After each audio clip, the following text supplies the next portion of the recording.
Tēnā tātou katoa, tui a i runga, tui a i raro, tui a i roto, tui a i waho, tui a te herenga tangata ka rongo te pō, ka rongo te ao, tihei mauri ora. Tēnei au, ngai tuahuriri, maunga tere, waimakeriri awa e mihi ana ki a koutou, ngā maunga whakahi o te motu, o te ao whānui hoki, ngā awa, ngā moana, e tere ana. Tēnei au e mihi ana ki a koutou, tēnā koutou. Tēnā koutou i haramai, ki tēnei whare o tātou, e ki e nei ko kahukura, kei raro i ngā puke, e ki e nei ko te pai o kahukura, te hio ngā ingoa. Ngā kōhatu whakarakaraka o tamatea pōkai whenua, he ingoa anō, the Port Hills. Nō reira, koe nei ngā maunga, kei muri a tātou, e mihi ana ki a koutou. Mātou nei o tēnei kuratini o ara, e mihi ana. Tēnā koutou i hara mai ki te karanga o tēnei hui, te hangarau me te whakaako, kia tū hono, kia pua wai ai ngā tauira kei te heke mai. Nō reira, kei te mihi. Just before I invite our CE, Tony, up to the podium here to continue our words of welcome, just on behalf of our local people, Ngai Tuahuriri, just want to acknowledge everyone here, from those from afar, and we have international guests, to those who are local. To sit below our Port Hills here, which have beautiful names in Māori, one of them being related to this ancestor Tamatea Pōkai Whenua. So any people from the east coast of the North Island will know about Tamatea, a great explorer who travelled all around New Zealand. And when he was here, he was sitting on top of the Port Hills, and a southerly storm came through and he started to freeze. And so he sent out his incantations to his relations in the North Island in the geothermal area to send down heat. And sort of the trail of heat that followed the island is the trail of geothermic activity. So it's sort of, the story tells a narrative around where you find resources and heat. So welcome to Christchurch. Just a short anecdote, I think, from what I understand, we've got ICT and education marrying themselves here together. And we were at a Ministry for Education consultation hui last night with the Māori community. And at my table was a young 16-year-old who was there with his headmaster from Linwood College, one of the local colleges here. And at the end of the evening, every table had to choose a spokesperson. And so the young boy was chosen by the adults at his table. And without our knowledge, he stood up and he conveyed all the messages that we'd been speaking about in Te Reo Māori. And very impressive young man. And I suppose I'll just mention it because that's the future of our education and the needs of the ICT world are multilingual, multicultural, and it's not only marrying teaching and technology, it's also weaving in cultures into all that space. So with that sort of thought, I welcome you all to Ara, and I invite Tony Gray to the podium. Kia ora tātou.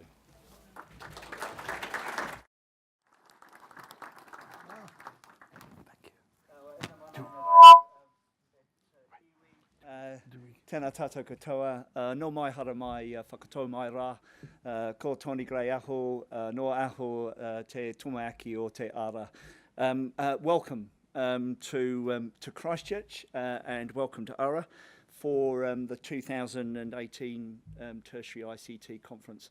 One of the things I've learned in my time as a chief executive over a number of years is particularly since I've been in New Zealand, is never follow your director of Māori in an opening, because he's probably said everything you're going to say. But welcome to the 36th annual conference, and certainly a welcome back to Christchurch. For those of you who were here in 2012, you will have seen, what I hope you will have seen, first of all, a very different city today. And certainly a different institution by name, now Ara, and was CPIT. But we welcome you very sincerely to the conference, which is jointly hosted by Ara and University of Canterbury and Lincoln University. If I'd been standing here in 1982 and welcoming you, which actually I worked out was my first year in teaching, if I'd been standing here in 1982, I would have just probably been introduced, and I come from the UK, so bear with me on this. I would have just been introduced to the Atari 800 and the IBM PC. And because the institution I worked in probably didn't have enough money for those or Apples, I was probably using an Acorn BBC Model B. And that probably wouldn't have had a floppy disk drive. I would have had to have gone out and bought it. And that would have probably cost me circa £300, $600 or $700. And I probably would be the first time watching my students start to use a compact disc player. So we arrive in 2018, and clearly the conference theme of building for a diverse future has never been more appropriate as a theme for the very fact of its opportunity to reflect on the challenge and the change that we need as both IT professionals and as educators to understand for both our use of technology and its potential impact on and I guess this is the important thing, and I know Marc's going to be talking a bit about this, the impact on the who, the where, the how, and the why of its role, its use and development in education. So look, I'm going to just finish my thanks to Marc Marshall and his team for putting together this conference. I hope you have an incredibly useful but also an enjoyable time here at ARA and in this wonderful city of Christchurch. Tēnā koutou, tēnā koutou, tēnā koutou katoa.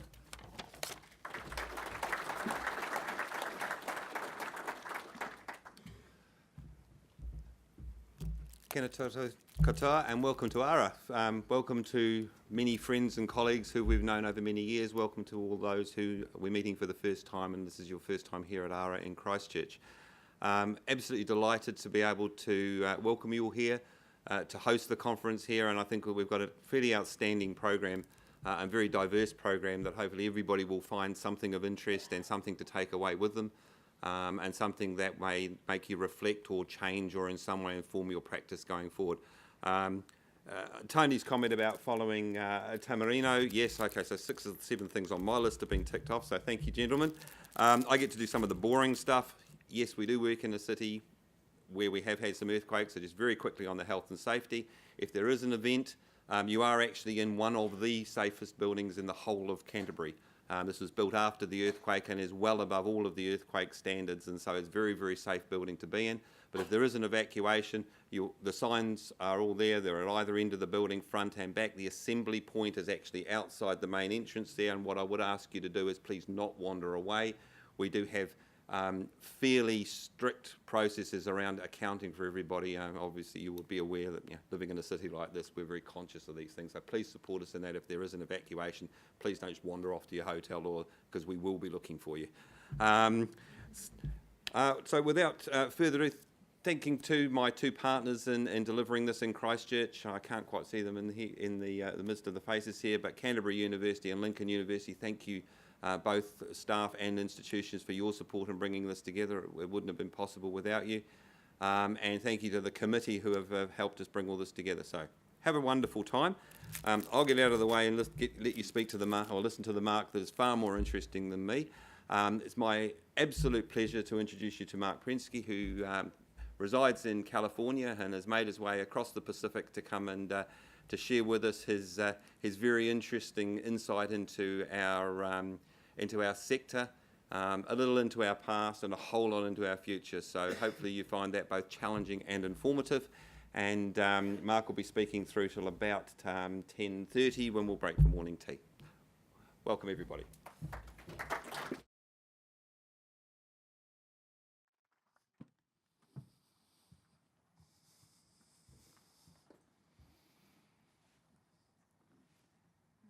Good morning. Kia ora. It's really a pleasure to be back. This is my second time in Christchurch. This is I think my fourth time in New Zealand. I love coming here.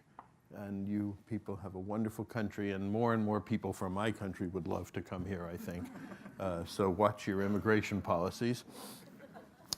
I'm going to talk to you about, as we heard, mostly the future. And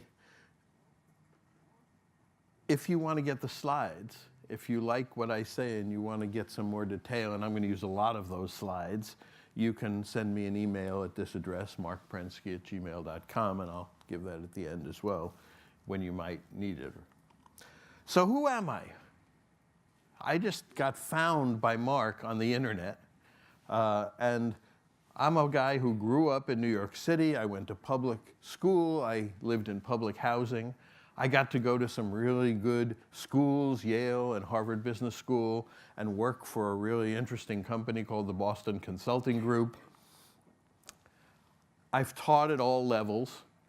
I taught French to elementary school kids. I taught math to high school kids. I taught music to university kids. And I spent 10 years running a software business where we made games for education and business training.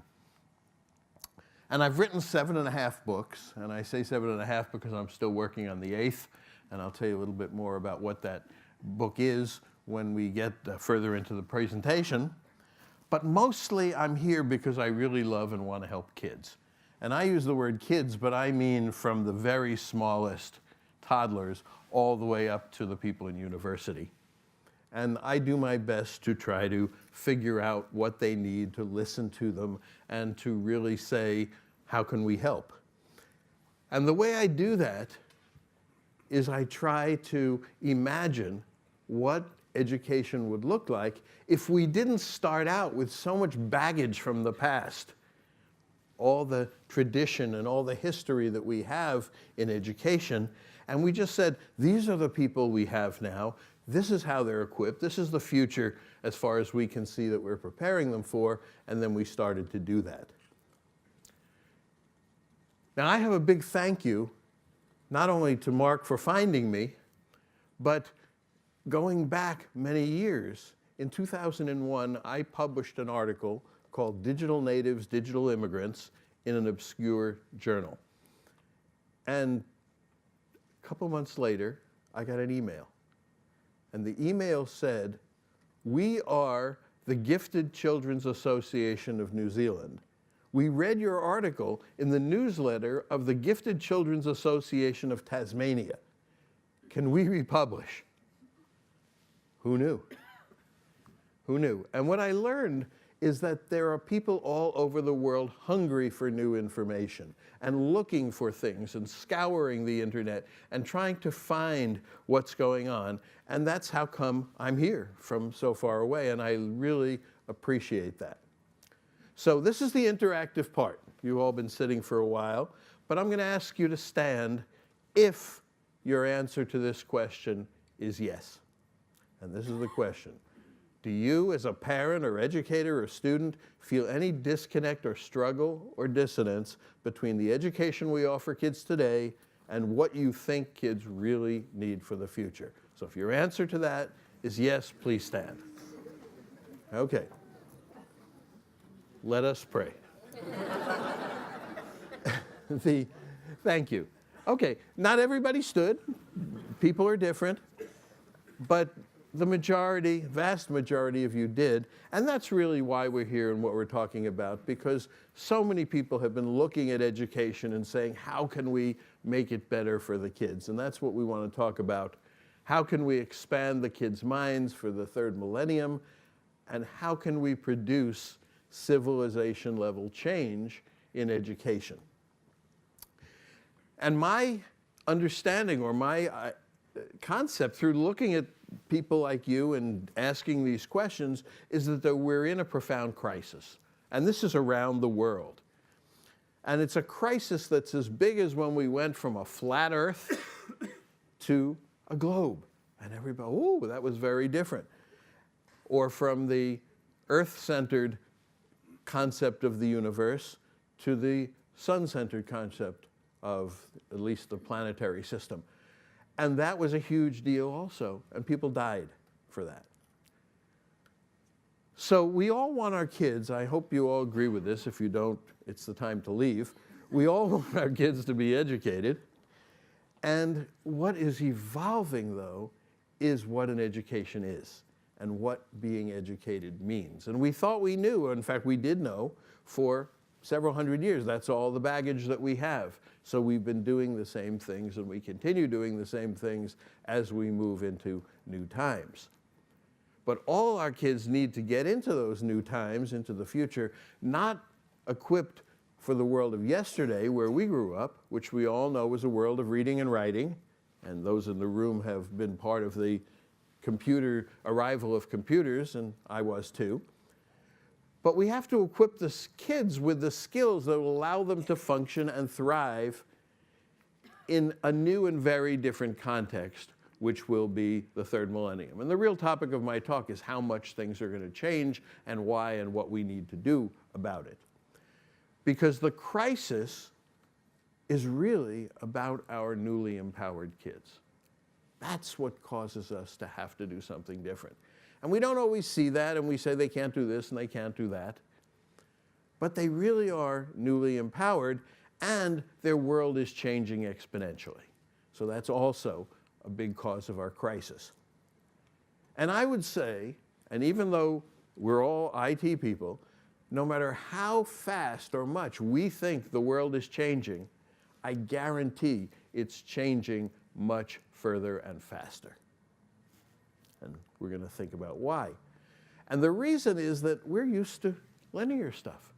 Everything proceeded linearly. All the things that we've learned go from a step at a time, a step at a time, a step at a time.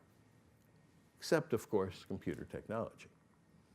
Information technology, computers, digital, whatever we call it, is different because it comes at an exponential pace of change. And that's what we were just hearing about when people get up there and they say, this is what I used 20 years ago, et cetera, et cetera. So we have to ask how much his, or maybe it's a her, world will change in 20 years, and it's huge. Or in 50 years, it's so huge that we really have trouble talking about it at all. And at the same time, how much that person who's being born today, or even the people who are in our classes today, or even some of us, will have changed in 20 years, and if we're lucky enough to be around in 50 years.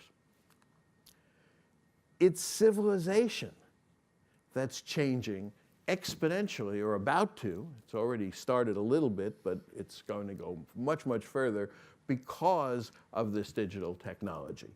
And we've begun this very new journey into empowerment. So thank you all for being here at the start of this journey. What's happened is that our power to compute has just gone up exponentially, and we've entered this period of exponential growth in computing power, and from there is going to flow all the changes that we're going to see. And the message is, if you're not maximizing your faculties and your students' use of this technology, then you're really not helping them go where they need to go. You may even be holding them back. And I know nobody in this room is trying to do that, but sometimes educators wind up doing that despite. So let's talk a little bit about exponential growth, because we have a cognitive deficit in understanding it. We're linear thinkers in this exponential age. And because we're used to linear growth in the past, that's what we take to our future, and that's what we project into our future. But that's not what's happening. And exponential growth is really, really hard for people to understand. You may know it in your head, you probably all have learned about it, but it's very hard to feel it in your gut. And here's some help thanks to a person named Peter Diamandis, who's a person from California, who thinks a lot about these futures. When things are growing exponentially, and we're going to just talk about growing exponentially by the power of 2 here, they double very quickly. They get very big very fast. So if you double once, you get from 1 to 2. That's easy. But if you double 10 times, you get to 1,000. If you double 20 times, you get to 1,000,000. And if you double 30 times, you get to 1,000,000,000. So the question is, how rapidly does it double? If it doubles every second, in 30 seconds, you're 1,000,000,000 times bigger. And that's what bacteria do, for example. The great question you can all go home and ask your kids is, do you want $1 a day for 30 days? I'm happy to give you that. Or would you rather get a penny on the first day, 2 pennies on the second day, 4 pennies on the third day, 8 pennies on the fourth day, et cetera, growth exponentially? And you better hope they pick the first. Because $1 a day for 30 days is $30. 1 penny doubled each day is 1,000,000,000 pennies. And that's $10 million. And you may not just have that lying around the house. Or if you're talking about steps, metaphorical steps in this case, if you were to take 30 steps of 1 meter each, you'd go 30 meters. If you were to take exponential steps, where the first step you took was 1 meter, the second 2, 4, 8, et cetera, after 30 of those steps, you'd gone 26 times around the Earth. That's huge. And the classic example is the chessboard, where the person who was going to be rewarded for inventing chess said, I don't really want much. Just put a grain of rice on the first square, and 2 grains, and 4 grains, and 8 grains, et cetera. And that worked okay. At the end of the first row, 7 doublings, you had only a handful of grains, right? 128. It's not much. That's deceptive. Because at the middle of the board, by the middle of the board, you had 2.1 billion grains, which was 10,000 kilograms of rice. And if you got to the entire board, you'd have 461 billion grams, which is bigger than Mount Everest. Needless to say, he didn't get his reward. But even a more important insight, at least to me, is when things are growing exponentially, how fast they get done. And this is really the deceptive part, because exponentials look like nothing is happening until you reach this knee in the curve, and suddenly things go up. So if you are doing a project and you're at 1%, it only takes 7 doublings to get to 100%. So if you're doubling every day, you're at 100% in 7 days. If you're doubling every year, it's 7 years. And the great example of this in real life was the Human Genome Project, where they put in $1 billion. They were really upset because after the first 7 years, they were only at 1%, and they were ready to give up. But few realized that they were only 7 doublings, and they were doubling every year from the end. So in 7 years, guess what? They were completed. Right on schedule. And that doublings have continued. So now we understand not just the genome, but how to manipulate it, what to do with it, et cetera, et cetera. So we're first experiencing this in computers. And that's what you all know. You all know about Moore's Law. 27 billion-fold improvement in the last 50 years since I left college. 27 billion in price performance. And Ray Kurzweil, whom some of you may know, generalizes this into the law of accelerating returns that says the price performance of every information technology, whether that's in medicine or in finance or in whatever it is, progresses exponentially and doubles every year. And so this computational abundance that we have is already beginning to empower us. There's more power in your smartphone than all the governments had, all the governments on the planet had 30 years ago. Certainly a lot more than it took us to get to the moon. There's more phones than people, and that's going up, and soon there'll be more smartphones than people. It will get to be universal because they're getting so inexpensive. They're already wearable with the Apple Watch, and soon they will be embedded in our bodies. And You may have read about what's going on in Sweden, where they're putting chips in their hands so they can get open the doors. And once you put a chip in, well, it doesn't matter whether that chip has 10 transistors or 1 billion transistors or 10 billion transistors. It's still going to be that same small size. And in connectivity, well, 7 years ago, we were only a quarter connected. Now we're half the world connected to the internet. And with one more doubling, which some estimate is another 7 years, some less, we will be close to 100% connected. And there won't be people who are not connected to the internet with all the work they're doing and probably at broadband speeds. And finally, this idea of things and sensors, and that's growing exponentially. So within 12 years, Peter Diamandis estimates we'll have 500 billion connected devices with 100 trillion sensors. So that means the sensors will be coursing through our body, and there will be fully enabled computers, and we will have sensors in the air, and we'll have sensors pretty much everywhere. And we all know about the different technologies that have been developing as a result of this, and you can read them. But what's interesting about them is not that they're advancing, but they're all converging. So when we have artificial intelligence, we can't talk about it without talking about synthetic biology and networks and computer science and 3D printing, because all of these technologies are coming together very rapidly, and that's the big change that's coming. And that's what's leading us to civilization change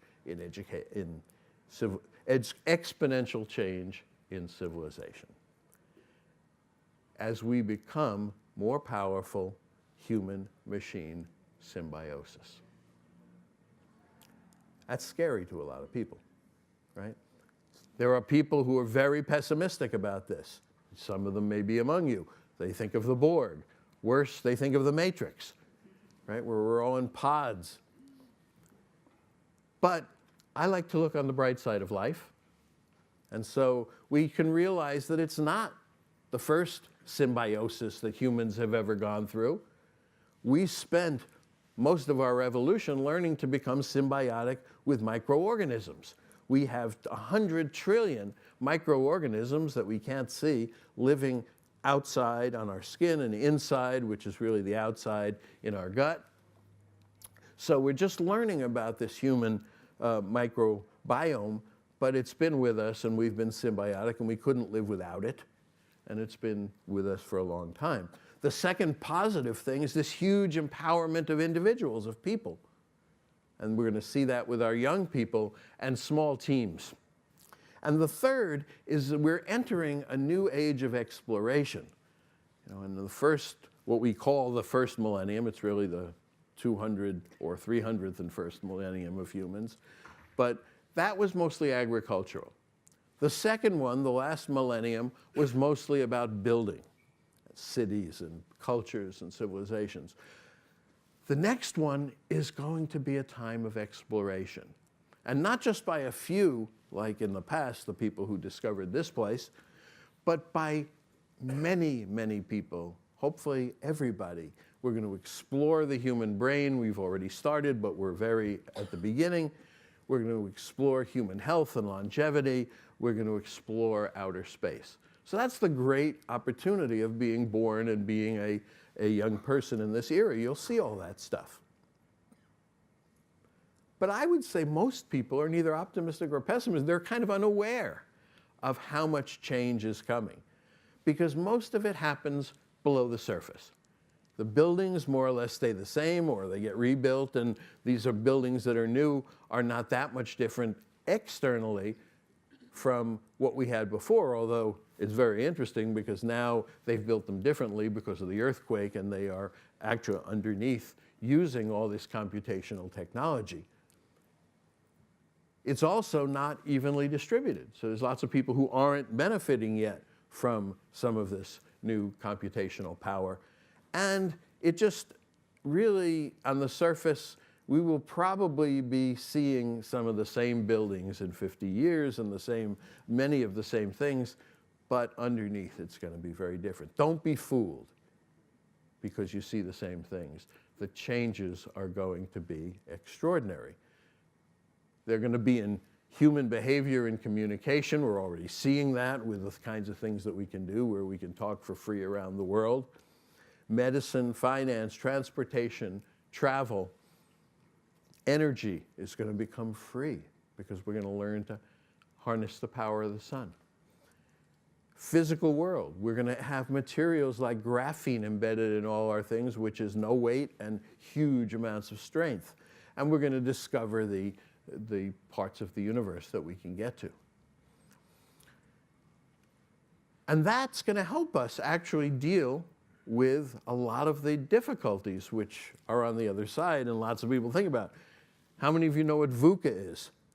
Okay. Variability, uncertainty, complexity, and ambiguity. They're all increasing.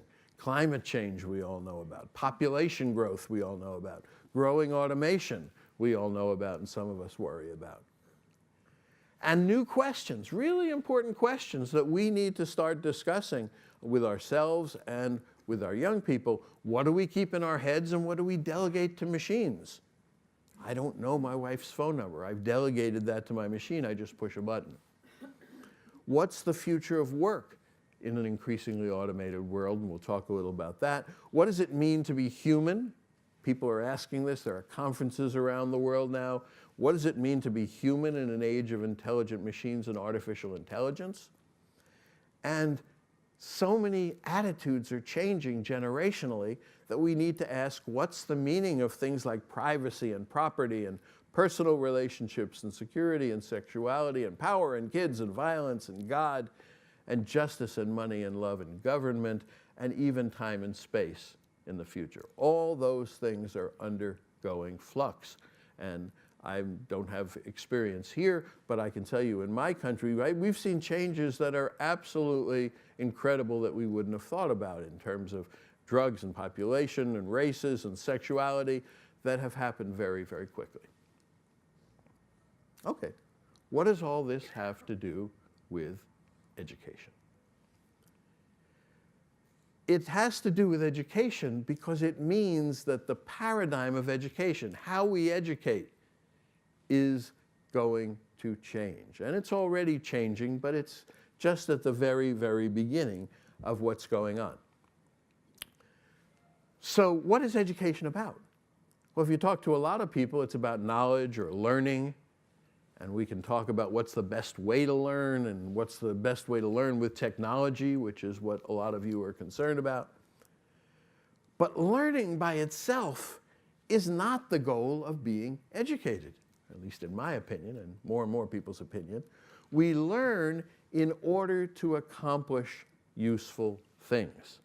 That's really why we go to school. That's why we do this. We call them jobs often when we accomplish useful things. But we don't need to focus on the jobs or the employment. We need to focus on accomplishment, on accomplishing useful things. Otherwise, the learning is not valuable, except in a very academic sense. And I like to distinguish between accomplishment and achievement. Achievement, which we have always been doing, we give awards for achievement and we have the valedictorian and the best student. Achievement is okay. You can climb Mount Everest and that's quite an achievement, but that's for you. That's something that is very personal for you. Accomplishment, on the other hand, is generally something you do for other people. So the idea of learning is so that we can help other people, we can help the world, we can accomplish things, and you can do that in many, many different ways. Remember, we have two traditions of education in the world. We have an accomplishment tradition. It goes back farther than anything. It's parent to child, it's master to apprentice, it's showing people, mostly individually, how to get things done. It's about action and relationships and accomplishment. And that tradition is still with us. It's mostly in our workplaces now. It's gone right into there. And along the way, a second tradition grew up. It started with people like Plato and Socrates. Academies grew up in the Middle Ages. And that were the people who really thought thinking was incredibly important. And of course it is. But that's all they did in those academies. They were the thinkers. That was the thinking tradition. And they invented all sorts of ways to do that.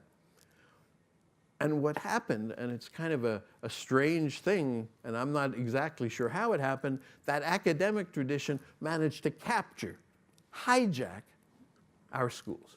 That's the only tradition that has been in our schools. And so we leave the accomplishment tradition totally out of our schools, and that's a real problem, because kids, having finished an education, often go to workplaces and they have to start at the bottom because they can't do anything. And I know that you're doing some of the things about that, and congratulations, because you're at the beginning, when you are doing that, of something extremely important. Because thinking alone and academics alone, no matter how important they are, they don't get things done. Even critical thinking, even problem solving, lovely, but it doesn't lead to success unless you can also do effective action, effective relationships, and especially effective accomplishment. So we really need more accomplishment. And we're caught today between our old academic traditions and educations, most of us have had these robes on at some point, and an emerging new accomplishment education that unleashes the power of these new kids, 21st century, third millennium kids, to better their world. And that's really something that makes a lot of us uncomfortable. Maybe not the people in this room, but maybe some of the people that you support get uncomfortable at this. Some of them may get very uncomfortable. You may know a person like this. But you should be uncomfortable, just like they were in the garbage disposal in Star Wars. Right? You really should be, because things are changing so much. You work in shifting paradigms. And when the paradigms are shifting, it's not a comfortable place to be. We're moving from personal achievement, which we have been very good at. Individuals, grades, rankings. We love to rank people. Ranking is actually the worst thing that we can do to people. It's incredibly stressful. But that's what we've done. We've put people into a pile, and then we let employers choose from the top and pick them off the top. We're moving to real world accomplishment. We're moving to a place where you do your work in teams, where it's all about world improving projects and real world results. And we, our generation of educators, because I'm part of the same generation as most of you, maybe one generation before that, we're caught in the middle. It's very uncomfortable to be between these things. And this might seem familiar to some of you. Right? And we don't want to miss that boat, because that boat is leaving. And we either have to be on it or not on it.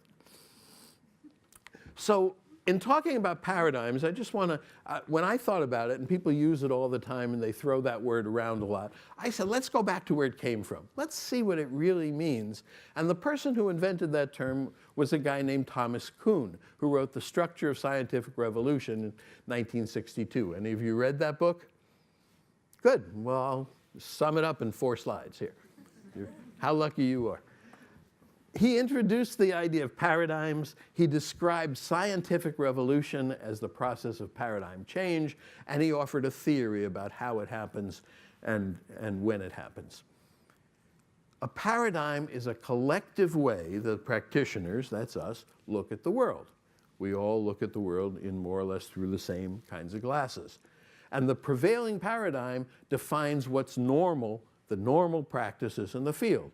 Okay, we're here to help the people use technology better to do their jobs, or whatever it is, we have prevailing normal practices. And if you think about education altogether, here is the prevailing paradigm. Our kids are helpless until we teach them. They have to be taught. That's why we have education and send them to school.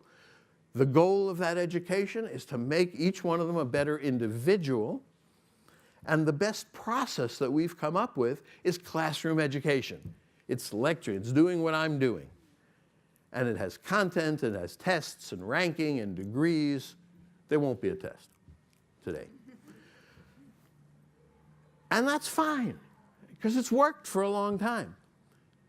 But what he says is that all is well until the methods that are legitimated by the paradigm can't cope with new anomalies. And that's what we're starting to see in education.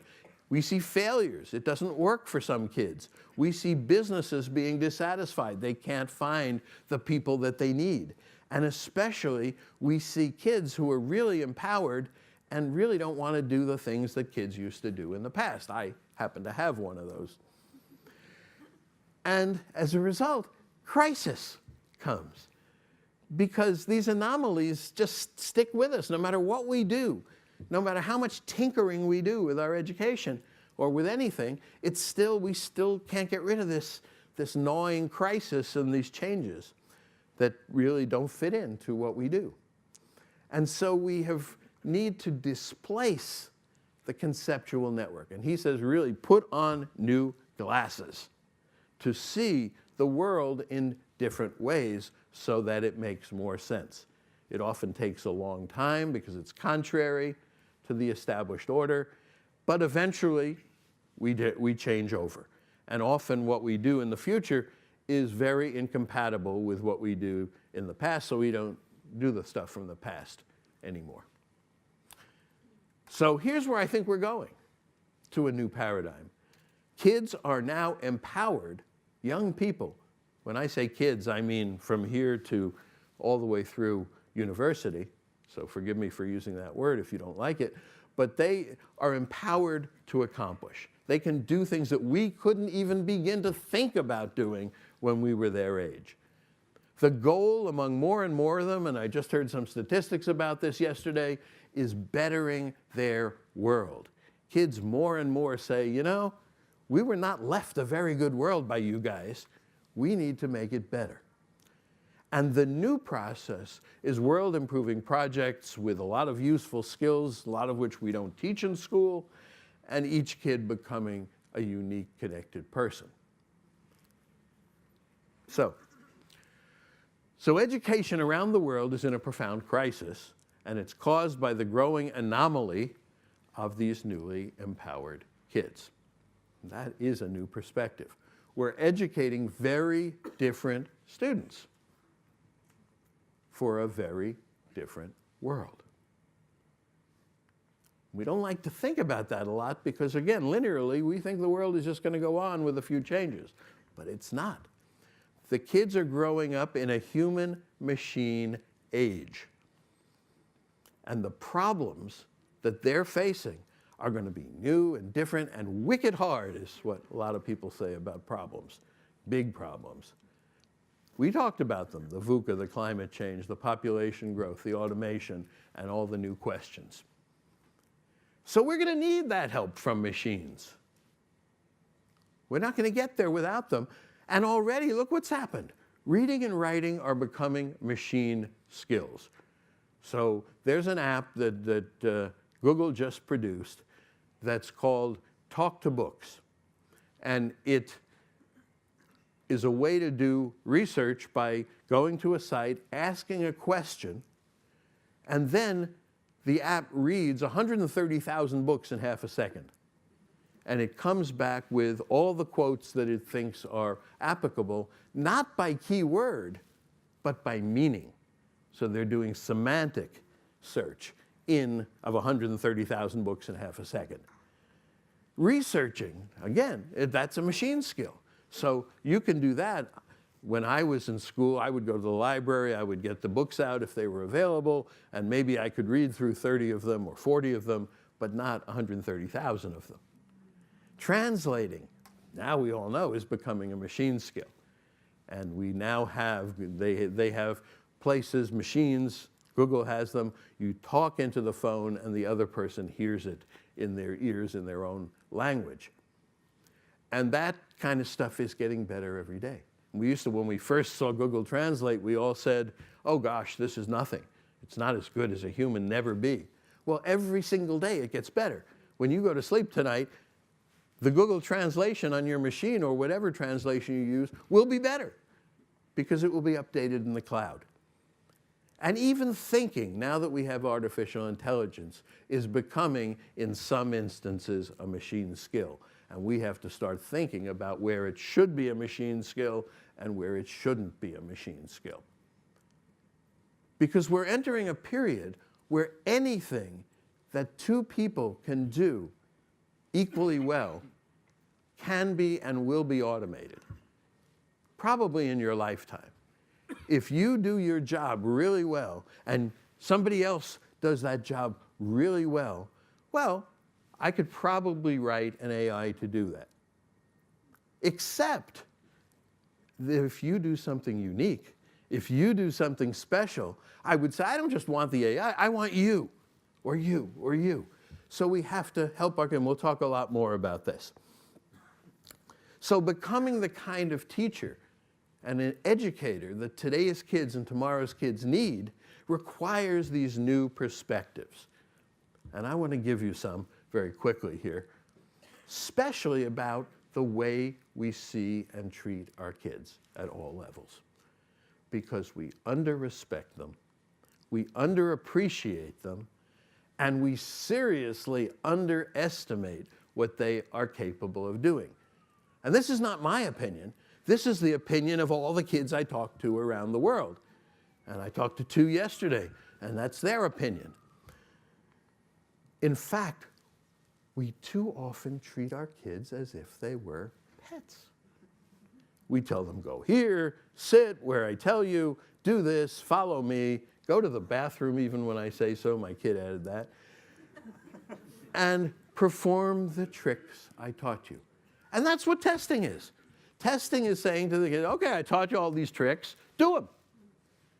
So that is one way of looking at our kids. And just remember I told you I have half a book done. It's called Our Kids Are Not Pets. A different perspective is to stop seeing them as little us's and to say, oh, when we were young, we couldn't do much, or as pets, and seeing them as people with extended brains all networked together, just as you are already. You know, you may be doing your email, you may be doing this thing, you may be multitasking. That's fine, because you have these extended brains and they are networked together. And you could be sending this stuff out and people might be tweeting it out to hundreds of people.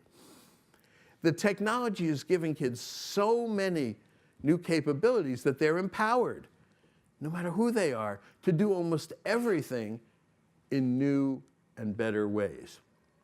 They can do infinitely more. They can collaborate in new and better ways. And I'll just give you a couple of examples. So we're in the tertiary field, and some of you may have heard about this. It comes from MIT. When you kick a football, what we call in America a soccer ball, this ball, you obviously generate energy into the ball. What if we could capture that energy? Because a lot of people around the world are kicking a lot of footballs. What if we could capture that energy, and at the end of the day, you could take that football home into your house and use it to power your lighting or your laptops or your technology? Well, that exists. A group of people at MIT, and they weren't even technology people, they were business people, invented this. It's not perfect, but it's coming, and it's probably going to be in place very soon. Or, on the other hand, in my country, they decided that sports, we play American football, and that's very expensive to set up the field and the teams and all the things. There was a university that decided we can't afford this. So they turned their field into an organic farm. And they've decided that everybody who goes to that university will learn to be an organic farmer. And some will probably do that as a living and some won't. But here's the interesting part. They feed their entire community with organic food because it's a very large farm. So this moves down the level. So when you get to high school, we have kids building apps. There's a great story about a family in Atlanta, Georgia, where the cops came late at night and they discovered it was a mistake in the first 2 seconds, but they insisted on putting the family, who was black, through the computer to see if any of them had records. And they were all very offended. The 3 teenagers in the family who were in high school said, we want to do something about this. So they created an app to rate the police, rate police encounters. It's like Yelp for police. So every time you have an encounter with the police, you can go on this app called 5-0. You can rate the police, and if you had that here, you could compare the police in Christchurch with the police in Wellington with the police in Auckland. Another one, bullying. A lot of people have a problem with this. In one school, kids couldn't find a table to sit at lunch with no bullying. So a high school girl wrote an app to reserve a seat at a non-bullying table, just like there are apps to reserve seats at restaurants. Another one that's called Sit With Us. Another one had a grandmother with Alzheimer's, and she thought about it, and her grandmother sometimes didn't recognize her or other people. She said, we have facial recognition. Why can't there be an app where my grandmother points the phone at who's ever come into the room, and it tells her who they are? Or she can go through a lot of faces, and it will tell her who they are. So that exists. And another high school kid, we had a real problem with clean water in Flint, Michigan. You've probably heard all about this story, about how it got full of lead. There was no good test for lead that was quick and easy. Kid invented one, high school kid. So we're seeing this, and we're going to see this, and we know this is happening in your country as well, because we're going to meet one of them right after this. Let's go lower. Middle school. Middle school, 12-year-olds can 3D print hands if they have a 3D printer, prosthetic hands for people who don't have them. And it's easy to do because if you have the 3D printer, you can go to the website called Enable. All the plans are there, you can do it. But what good is a 3D hand if you don't have a person who needs a hand? So they use their social media skills to go out onto the web, find the kids who need the prosthetics, and then they hold handathons where they make custom prosthetics for each of these kids. And these prosthetics, I recently met a guy who had no arms for a very long time, and he said those hands are better than what I used to get for $100,000. And they're made by middle schoolers. And if you go down even lower to elementary school, primary school, the kids are playing games like iWire, which is a way to help map the brain. And they are actually doing real science and contributing to the creation of the connectome of the brain, which we don't have completed yet. That's just the beginning of what these kids are empowered to do. And if you want to know more, there's a website or a database that's online that we've created, has hundreds of these projects that you can scroll through and see details of. And you can find it on the web at btwdatabase.org, and you can get it on your Android phone or on your iPhone.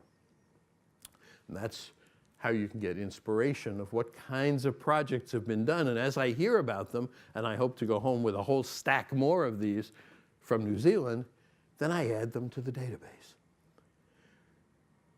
So education needs to take much better advantage of this new empowerment. It has to empower the kids further. If your kids don't come out of education feeling further empowered, then we haven't fully done our job. So how do we do it? How do we unleash the kids' power to better their world? How do we balance the old, what we've been doing, with the new that's coming? And so that's what I do. I try to imagine what an education should look like in the future. And I look around the world, and that's why I'm here. I look around the world for examples of what is emerging. I'm not inventing this stuff. I'm curating it. So I listen, and I listen to the kids, and I listen to people like you, and I hear, oh, we're doing this, and we're doing that, and we're doing that. And I say, that's a great example, and I add it so people around the world can know about it. But I think we've figured out where we need to go. I think the new education that we need has already emerged in the world. And it's emerged not from the top. There's no country that you can say they're doing it in Finland or they're doing it in New Zealand or anywhere else, or in America certainly. It's emerging bottom up, in individuals, in schools, in places, in certain classrooms. And it's a move from this academic learning perspective that we've had about education for so long to an empowerment accomplishment perspective of what education should be. It's an education that enables kids to accomplish, improve their world through real world accomplishments with measurable, positive, real world impact. Because if it doesn't have impact, you haven't really done anything. And that's the way our kids are going to become who we want them to become. Good, effective, world-improving people. We used to, nobody ever thought that kids wouldn't improve the world, but we used to do it in a very indirect way. We would put kids together with the content we had. We hoped we got learning. We would get improved people intellectually. And then we put this big bet. And the huge bet is that when kids get out of school after all this education, they'll someday go out and improve the world. And some do and some don't. But there's a better way, a more direct way to do it. We can put the kids together with real world problems that they see, that they pick, that they want to fix. And they come up with solutions. And those solutions are often better than some of the things we thought of. I just had some kids in Spain who said, you know, when we're bullying and we get bullied on WhatsApp, there ought to be a button, a big red button on WhatsApp which says, I'm being bullied, and then it does whatever it needs to do. Well, they invented that, and it may happen. What that means is we get an improved world today. Just because the school is here and people are inventing things, we get improved. But the kicker is that we get empowered, world-improving people for the rest of their lives. They know how to improve the world. They know they can improve the world because they've done it as their education. So this education is emerging bottom up, and some examples in the tertiary sector, École 42 in France, Aalto University in Finland, Halliburton, and Worcester Polytechnic in the US, those are entirely project-based schools. Entirely. They don't have classes. And then many schools that do have classes, like MIT, have entirely project-based courses. So this stuff is emerging, and it's emerging at the elementary and secondary as well, High Tech High in the US, Riverside in India, concept schools in Brazil, and hopefully I can add some schools in New Zealand. There's a group called Design for Change out of India that helps people do real-world projects because they've created a very simple methodology based on design thinking. Feel, imagine, do, share. Any little kid can do that. And they do. And they have hundreds of projects aligned with the UN Sustainable Development Goals. It's simple. It works. And it goes beyond what a lot of people tell me they're doing. Oh, we do PBL. I heard this once in Singapore. We do PBL. Well, most of what project-based learning is, although it's a step in the right direction, is not real. They're made-up problems to meet standards, to do this, and people spend years and hours figuring out this project meets these standards, and okay, good for that. We need projects that are real and produce measurable, positive impact in the world, because that's what kids want and need. We don't want to replace the current education necessarily. That's too hard. No place is going to say, okay, we're just going to throw the old education out and put a new one in. But what we can do is provide an alternative alongside it. And that's what I think is starting to happen. So if you're a parent, you can say, you know, my kid hates school, it's really terrible. I'll send him to a project-based school. And the big problem has been, oh yeah, but if I do that, how is he going to get into university? Or how is she going to get into the university? They don't prepare them the same way. And the answer is, they can get into university if the university is a project-based university. In fact, they'll be welcomed in to that. And that's where I see the world going. I'm an early observer of trends, and I see them going there. So what that means is that any of you sitting here, or any of your colleagues or any of your kids could opt into that system. If you're a teacher and you say, I really don't like this lecturing to groups that I've been doing all my life, I'd rather be helping them do projects, there ought to be a way that you can opt into that.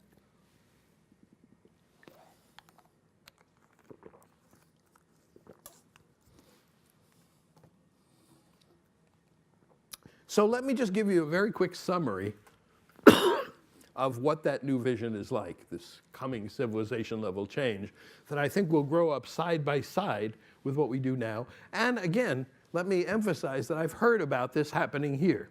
So there are places and there are programs. I heard about one having to do with journalism, where the kids run a radio station or a TV station, or they run a newspaper. That's the kind of thing. Or the nursing school that was built next to the hospital. So hopefully the nurses can actually start treating real patients from the beginning of their nursing. And so we get to this new paradigm. The first part we talked about is this new view of kids. You have to see them as extended brains, all networked together, who have huge new capabilities. You can't see them as, well, they can't do this and they can't do that, and all they can do on their phones is this, and all they can do is go on Facebook. If you take that perspective, you never get anywhere. Then the goals. Used to be we wanted to make better individuals. Now the alternative perspective is a better world. We used to look for academic success as our great criterion and high rankings. And we still do, and I have to tell my kid every day, learn to play school, because they're still going to require that. But really, what he wants to do and what we really want is for our kids to become good, effective, world-improving people. The means of doing that are changing. We used to do courses, and we used to have subjects, and we still do. That's what you all do. But now we're moving in those subjects to real-world accomplishment through a series of real-world projects. And not just one at the end, but a continuing series that leads to measurable positive impact and improvement. And the interesting thing is that not only does this work better for the kids, and all the kids come out of that remembering and saying, that was the best part of my education, but it works better for the employers. Because what do they want? They want people who can get things done. This is a direct quote from Google's website. That's what employers are looking for, and our education system hasn't in the past prepared the kids for that. So we need a different kind of curriculum instead of what I call the mess, math, English, science, social studies, for everybody. It's not that those things aren't important, but we don't need to give everybody the same amount of them. We're moving to skills, thinking skills, acting skills, relating skills, accomplishing skills. And those are really what everybody needs. No matter where you go, no matter what field you go into, just like somebody said yesterday, you have to be able to communicate.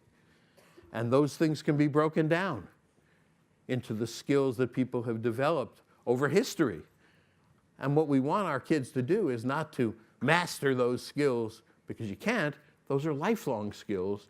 We want them to be at the beginning of learning to do those skills and get better at the ones that they're particularly strong at. So instead of courses and content, the alternative is projects and skills. Instead of learning everything in advance and then going and doing it, the alternative is projects that allow the skills to be acquired as they're needed for accomplishment. And we have to know that in this quickly arriving time of automation, what human skills should we keep? Because, as we said, anything that two people can do equally well probably can and will be automated in your lifetime, which makes the most important human skill uniqueness. It means that every kid has to figure out, all of us have to figure out, where we're unique in our mix of what we care about. Some people care about the environment, some people care about something else. What our strengths are personally, and what we love to do, and those are not necessarily the same. if you can figure out all those things, you're in great shape. So we have to do a better job of helping our kids. And that, if the kids come out of education with only that and nothing else, they'd still be better off. Teaching, well, I don't think teachers are going away. I don't think adults are going away from our kids being brought up and going from little to big. But it's not the same role because we're moving away from content delivery. The content is all on the internet now. The entire medical curriculum is on the internet. The entire MIT curriculum is on the internet. We need to coach and empower the kids to use it when they need it, to get things accomplished that they want to do. We have to help each kid bring out his or her uniqueness, and the best way to do that is these real-world projects that the kids pick themselves because they care about them. And in doing project after project, the kids learn they can do projects, they can improve the world, where they fit in, where their best place is on a team, etc. And along the way, they need what another friend of mine, who's a teacher for 40 years, calls TRIC. Trust, respect, independence, collaboration, kindness. And if you talk to kids anywhere in the world, they will tell you they don't get enough of those things. Some get some of it, sure, but mostly they're missing. And I conduct panels where kids talk to the teachers, and that's what they tell them. You need to trust us more. You need to respect us more. You need to give us more independence. Let us collaborate. Be kinder. So the new alternative role of the teachers is not content delivery, but coaching and empowerment. And the great example, this teacher that I was just talking about in Silicon Valley, one of her students, and they all come back to see her, one of them was a famous actor, and he wrote the foreword for her book. And he started out, she tells me, as just some kid from East Palo Alto who couldn't do much. She showed me, he wrote, I could take my dreams as seriously as I wanted. I have never met a kid without dreams. And that is, I think, the highest thing that we could possibly do as educators. So technology, we're all technologists here. We want to switch from using that technology for things we could already do. We could already write and read and search and note take. Those things are important. But if we use the technology for them and that's all we do, it's trivial because we could do them before. So all we're doing is moving to do a new way of doing something we could do before. On the other hand, we're starting to see all these things we couldn't do before. Real-time connections, useful apps, big data analysis, simulation, designing and making robots, communicating with video. All of those things are things we couldn't do before, and when kids do them, they realize that's very powerful. I'm a very powerful person with this technology that's in my hands. And if we only do the first, if we only do the trivial stuff, we put on a big mask. And if somebody says, come to my institution because we have lots of technology, and all we're doing is the old reading and writing and note-taking and research with technology, we're fooling them. We've got a mask on because they are not getting any increased value from the technology. So instead of doing things the old way, old things in new ways, the new alternative is powerful uses to help the kids improve their world. So to sum up, we all want our kids to be educated. Anybody who doesn't? Okay. What's changing is that what a good education is and what being educated means. And that's what we all have to think about. And you can read this on your own if you get the slides. I put together this thing showing all the different kinds of changes that being educated is changing into. But we have to understand that the third millennium, the times we're going into, are about human-machine symbiosis. And we have to resist the people who say, let's just go back and do it the way we did it when we didn't have the machines. Why? That's taking time travel into the past. They use that to punish people. We have so much more control. We're different humans, or we're becoming different humans. And the control is passing out of the hands of only the rich and powerful to individuals and small teams. And the young people need this empowerment because they have to take control of their own future, because that's going to be their world. So we can go to a new paradigm, a better world, real-world accomplishment, becoming, continuous real-world projects, coaching and empowering, employing powerful technologies. And the kids, whether we do it or not, the kids are already starting without us, because kids all over the place are doing these powerful things. They're finding programs. If they don't find them in school, they're finding them out of school. They're finding them all over the place. But our job is to make them more powerful. It requires that we see them differently and that we offer them alternatives to what we've given as an old education that more and more of them are not finding useful. We need to give them the opportunity, students and faculty and parents, to opt in from the academic to the empowerment and accomplishment kind of education. And understanding that it's about empowering students and bettering their world and continuous projects and fostering this uniqueness in each one of them. So what can you do? What can we do as individuals who are sitting here? And I've got some suggestions. First is we can change our thinking.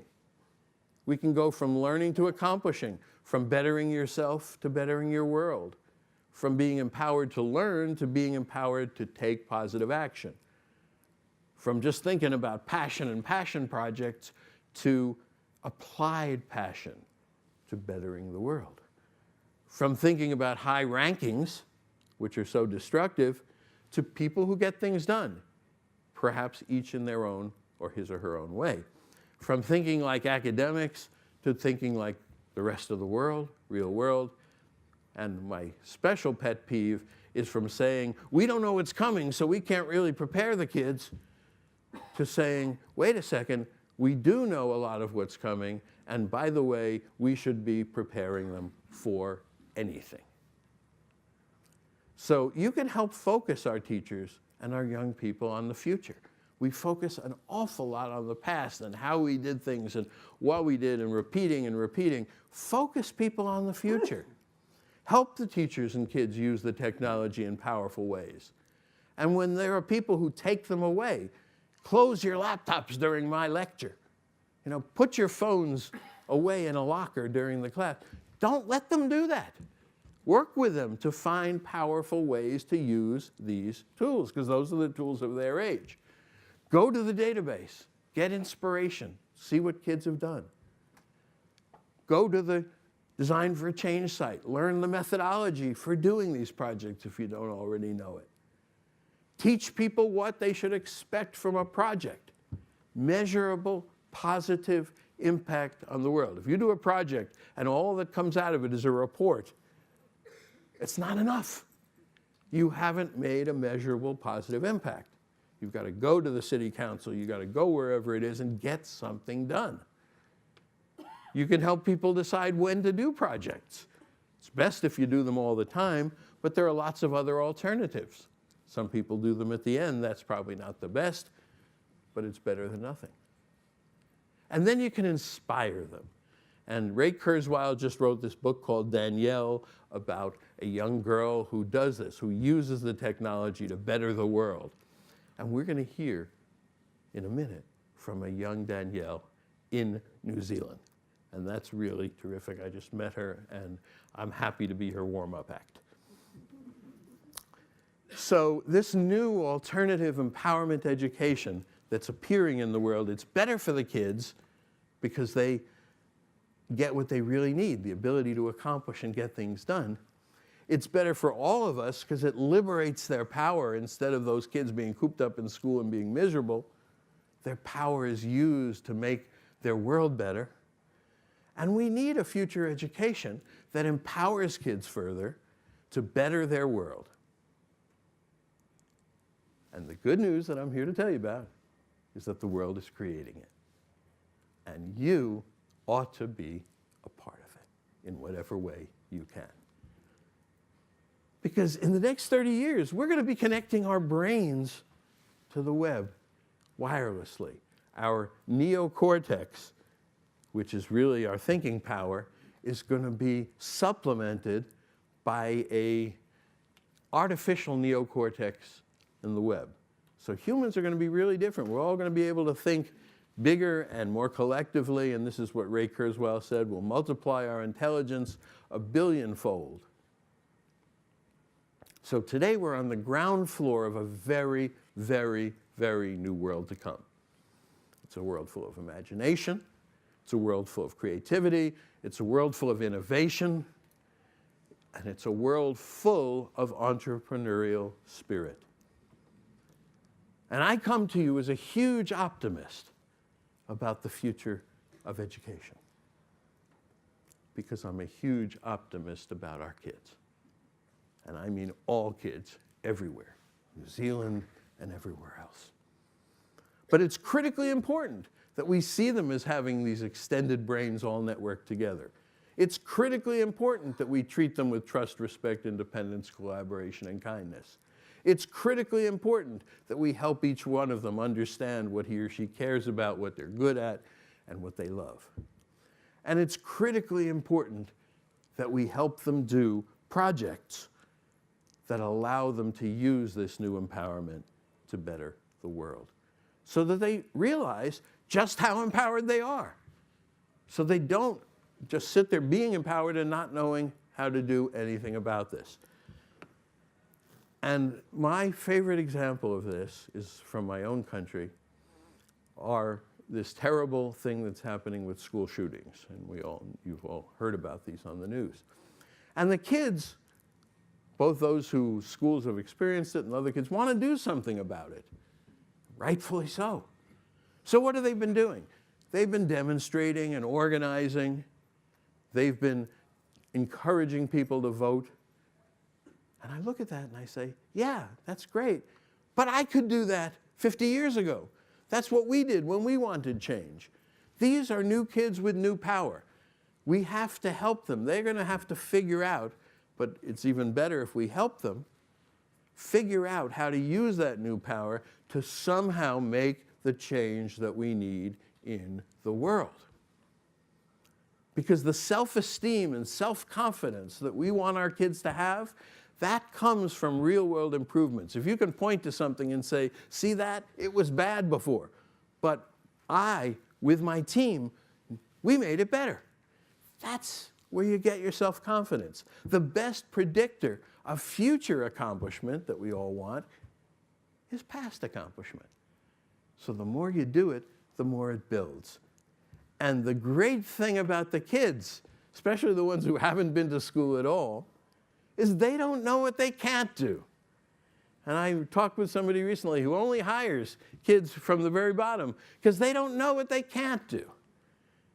So as our kids enter this incredible new age of exploration that we're going through, I love this quote from Will Durant, a great historian of the world. Which of us, knowing the surprises of history, would dare set limits on the achievements that may come? And anyone who's still afraid of these changes, and you may have colleagues or teachers or people that you know who are afraid, feeling that fear, but doing what you need to do anyway, is the definition of courage. That's, if you don't feel fear, you don't have courage. So in many ways, moving to the future, all the things that we're talking about here, getting to a better education for kids, is about our being courageous and being willing to take new steps and being willing to say, we're not going to do what we've been doing up till now. And I believe that we as educators and teachers have far more power to do that than we think. We have far more power to go against the system than we think. I hear too many teachers say, oh yeah, I agree with you, but I can't. No, the power is there. So let's be sure, ladies and gentlemen, that we give all our kids an education that helps them become unique, good, effective, world-improving people who are empowered to add the very most value they can to their future world. Thank you very much. And good luck.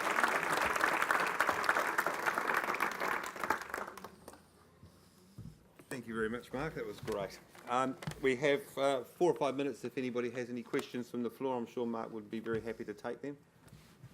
So, from a practical point of view then, what you're saying is set a child or let them have a dream which is essentially their vision and should become their goal, and then support them in understanding what they need to achieve that goal in terms of you may need these mathematical concepts, or you may need to understand a bit about engineering or something to be able to... Absolutely. Absolutely. And then it makes sense for them. Did everybody hear that? If you didn't, you say, what are your dreams? Where do you want to go? I'm your coach in getting there. And by the way, you may need to understand these mathematical concepts or other concepts. And that's exactly right. And the tools are there. You can say, okay, you need to spend a couple of hours or days on Khan Academy and get to here, because then we can move you forward a lot more. And that every kid is willing to do that. We're willing to sit there and practice golf or sports or anything because we want to get to a certain place. And we're all talking about motivation, motivation, motivation. The only motivation is that you want to accomplish something personally. And then when you have that motivation, you don't stop. So that you're absolutely right in what I'm saying. Any other questions from the floor before we wrap up? Well, thank you very much, Mark. Oh, no, one over the back here. Ah, yes. Okay, wait, I'm having trouble hearing. I'm half deaf, so he will interpret. So interested to read the stats about more young people wanting to make a better world. More young people wanting to make a better world. Well, I'm glad you asked that, because we have a gentleman with us who just quoted those stats to me last night, and I think they're going to be part of your presentation, and if they're not in our panel, you can help this person understand that, and maybe you can say something now. Okay, so the latest data that we have in this generation, so we have the millennials. Sorry, Mark. Why don't you come up and you... So, so David Hollins, who will be talking later on this afternoon. Hey everyone. So to answer that question, the really exciting thing is that the present generation, so we've just gone through the millennials, the beard growth, the latte with the smashed avo.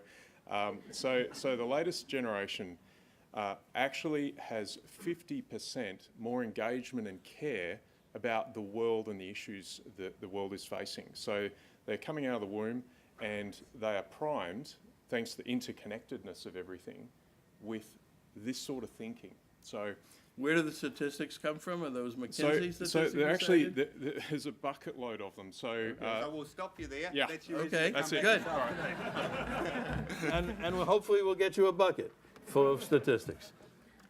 Thank you very, very much. Thank you all. It's wrap up here. Small gift for you from New Thank Zealand, you. Mark. Thank you so much. Well, thank you. Something that you can hope to Everything take home. from New Zealand is a treasure. Thank you. Thank you all. Morning tea downstairs now. I ask you, you're all back here. It's pretty sharp at 11 o'clock. 11 o'clock is going to be a really interesting insight. We've got a digital native that's going to come and tell us what they need from us. So it'll be an interesting perspective. Thank you all. Welcome back, everybody. Hope the morning tea went well for everybody, and a chance to reflect briefly on what was a very large deck of slides from Mark. I was a bit worried when I think he told me at the beginning of yesterday when he was talking about 165 slides. I'm going, we'll call it death by PowerPoint, but I mean that's one of the most engaging presentations with so much content that I think I've ever had the pleasure of sitting through. So thanks again, Mark, for that, and we look forward to engaging with you further in half an hour's time. So at this point, it's time to listen to our future customers, and so we have an outstanding student who I've come to know through family connections based here in Christchurch, who I've asked to come and talk to us as a group who truly have the ability to guide and change the way in which we deliver technology in a tertiary institution. Hattie Compton-Moen is in year 11, so I think that makes you about 15, Hattie. And I've invited Hattie to come and talk to us to tell us what we should be doing, which may be different from what we think we should be doing. So it's with great pleasure that I welcome Hattie to the stage.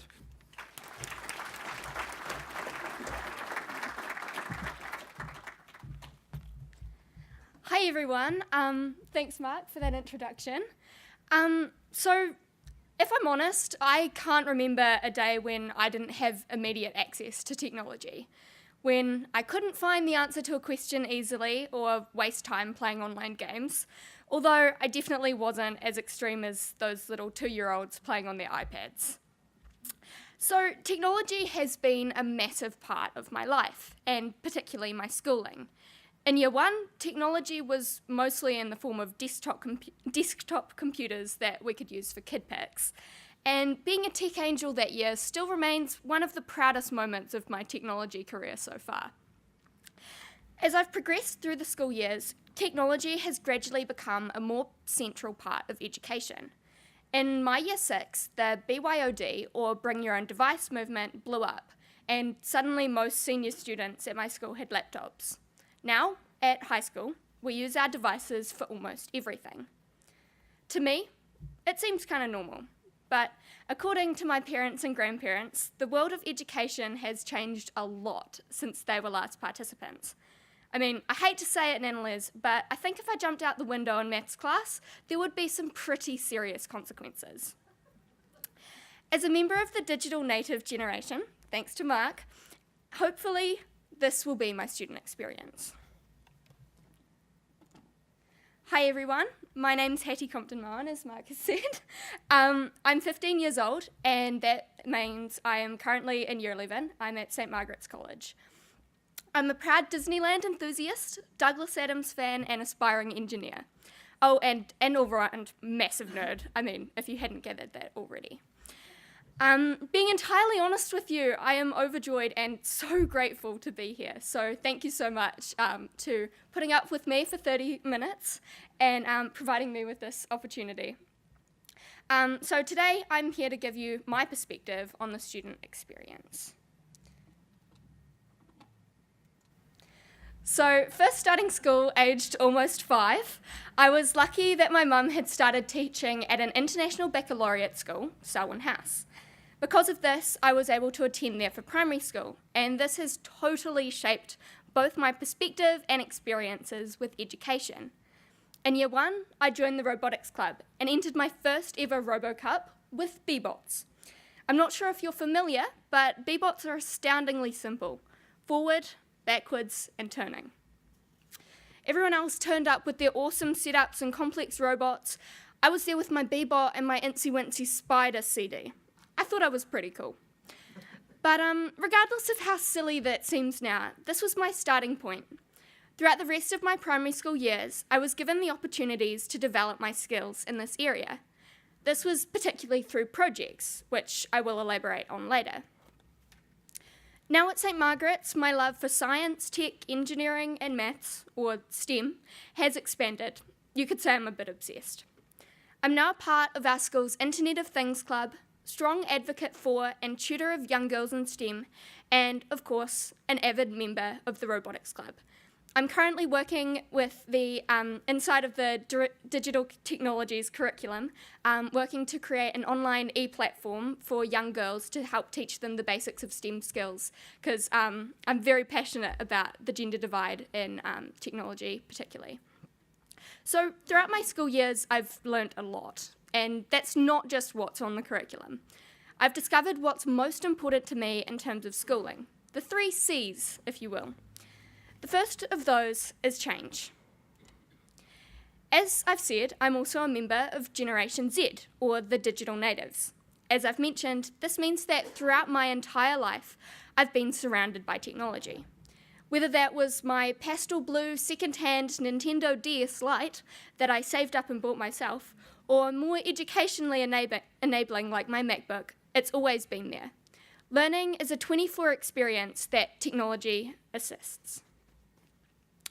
The internet is always available, willing to help you, but also eager to exploit your procrastinative tendencies. Ask any member of my generation, and if they're being truthful, they'll tell you about many an hour spent on BuzzFeed or going on a Wikipedia tangent when you really should be asleep. Seriously, it can be a problem. But when it comes to the more school-centric type of learning, there's a lot of questions that need to be answered. The kinds that can't always be answered with Mr. Google, as my grandma would say. For me at the moment, one of those big questions is, what's next? I'm still 2 years away from the beginning of my own tertiary education, but this new pathway starts long before the end of school. Subject decisions are made, those all-important Year 12 grades are earned, and honestly, it seems awfully significant for the year that supposedly doesn't even really matter. Being in the senior school at St. Margaret's, there's a lot of discussion about this question. So, what's next? I'd be lying if I didn't tell you I hear this question on an almost daily basis. From family members, teachers, and the well-meaning but decidedly somewhat nosy stranger. But I'm one of the lucky ones. My passion has been developing from a very young age, and that steers me towards a certain pathway, even if it only takes me about as far as tertiary education before splintering off into a bajillion different possibilities that I probably haven't even thought of yet. But as I said, I'm one of the lucky ones. Most people my age have no idea what they want to do, and that's really daunting. Life can feel like a bit of a race sometimes. At school, we're fed incredible tales about how people started a business by age 12 or started this app during primary school, etc., etc., etc. Through the advent of technology, we hear all of these success stories, and it begins to set a sort of time frame for your life. We create these fixed pathways with little room to budge. But I believe that this sort of change is really important. It's growth. As we enter tertiary, we want opportunities and experiences, but also choice. We want the room to change and learn from our mistakes. My generation, Gen Z, are thought to be the most entrepreneurial generation. According to Forbes, almost 8 out of 10 Generation Z students want to work for themselves by starting their own business. And I would totally agree with that. But for a lot of students, this means bypassing tertiary education. We've watched older generations work through tertiary only to be saddled with debt throughout the next years of their lives. So it's no wonder that more and more of my generation are seriously questioning whether or not tertiary is right for them. Most of my classmates believe that they aren't going to work for someone else, that we're going to become another one of those incredible success stories. And frankly, I hope I'll be able to work for myself one day too. Like many of my classmates, I hate the idea that one day work might just be the same thing over and over and over again. Last year, I participated in an incredible opportunity called Shadow Tech Day. It's a great opportunity for girls run by ARA, and if there's one important thing that I took out of it, it's that I never want to work in an office. I'm sure you all as industry professionals experience this all the time, but whenever I tell someone that I would like to be involved in technology after school, they tend to ask about computer science and working hunched over a computer, typing lines of code long into the night. We know that technology isn't just this stereotype. For me, working in technology is exciting and innovative. It's this need to be creative, to be changing constantly. One of the moments that I realised just how creative technology could be was when I first visited the Christchurch Fab Lab. Please, if you have time, go and check it out. It's on the ARA campus at the moment. But back then, it wasn't quite the Fab Lab I know and love today. As post-earthquakes, it was based in the Maker Crate, and I totally loved it in there. This was when 3D printing and digital fabrication were becoming popular. The first thing I printed, a Darth Vader pencil topper. Pretty cool. But it didn't take me long to realise the applications of it. I started using homemade Lego Technic pieces that I designed and printed to allow my robots to do new things, like shoot confetti out of a little bucket or make new gears. This was also where I started to learn about circuitry for the first time. I loved using copper tape to create interactive posters that lit up or Christmas-like cards for my family. Now, I cannot tell you how valuable the information I learned there is. I mean, this year in Level 1 Physics, we've been doing electricity, and knowing about series versus parallel, what the circuit symbols actually mean, and about resistance in a real-world context was incredibly helpful. It got me wondering, why doesn't everyone get to do things like this? Now, there tends to be a lot of speculation about how students in the 21st century will learn, what courses we'll take, and how we'll work as digital natives. And for the most part, I can say that most of this speculation can be accurate. but one main thing seems to be consistently forgotten. Despite the fact that exponential has become a total buzzword when it comes to technology, what it describes is certainly true. But to myself and many other members of my generation, this rapid rate of change doesn't seem that crazy to us. We know how fast technology moves, and that seems kind of normal. We've never really known anything else, and as a result, we've learned to change too. When we're doing homework, watching a YouTube video, and having 3 different Snapchat conversations at the same time, it becomes clear that we change pretty quickly. This multitasking, everything at once work style is actually pretty common among our generation, and I think this actually says something pretty relevant about how we learn. We really don't like to stay put. As the future is so unpredictable and changing, students my age are trying to decide what they want to do, and it's a bit nuts. I mean, what jobs will even exist when we leave tertiary? What happens if my number lover of a brother leaves school but can't find a job because artificial intelligence is more accurate? Part of the Year 11 program at St Margaret's is a class called Step Up. Part of this class is about choosing careers, because we need to ensure we meet the requirements by the end of Year 13. To me, it seems a little crazy. Warranted, of course, but the mere idea of having to make life-changing decisions now, whoa. All too often, we are taught to tick boxes, that we need to pass this, this, and this. Requirements are just another example. But in a world that changes so quickly, this just doesn't make sense. Education seems to have these strict rules and rubrics, but that's not how the world works. If you solve a maths problem in a different way, but still find out what you need to know, most of the time at school, you still won't get that mark. Our perspectives and ways of thinking seem to be streamlined, pushed into the centre of the bell curve. It seems odd, considering that we're consistently told to be yourself or follow your dreams. And at the moment, education is kind of contradictory. People preach these inspiring quotes, but the systems themselves still seem far behind. We can't learn in a way that suits us or truly follow our dreams. But if we could, I imagine it would look a bit like this. When I was in Year 3, I had 2 massive obsessions: Alvin and the Chipmunks and Club Penguin. I was also pretty persuasive when I wanted to be, so I managed to assemble this group of friends and co-collaborators.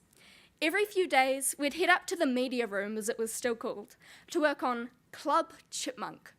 Very original, I know. It was going to be Club Penguin, Alvin and the Chipmunks style. I don't know how we thought we were going to do it, using scratch coding, I guess, but I was determined for at least 2 weeks.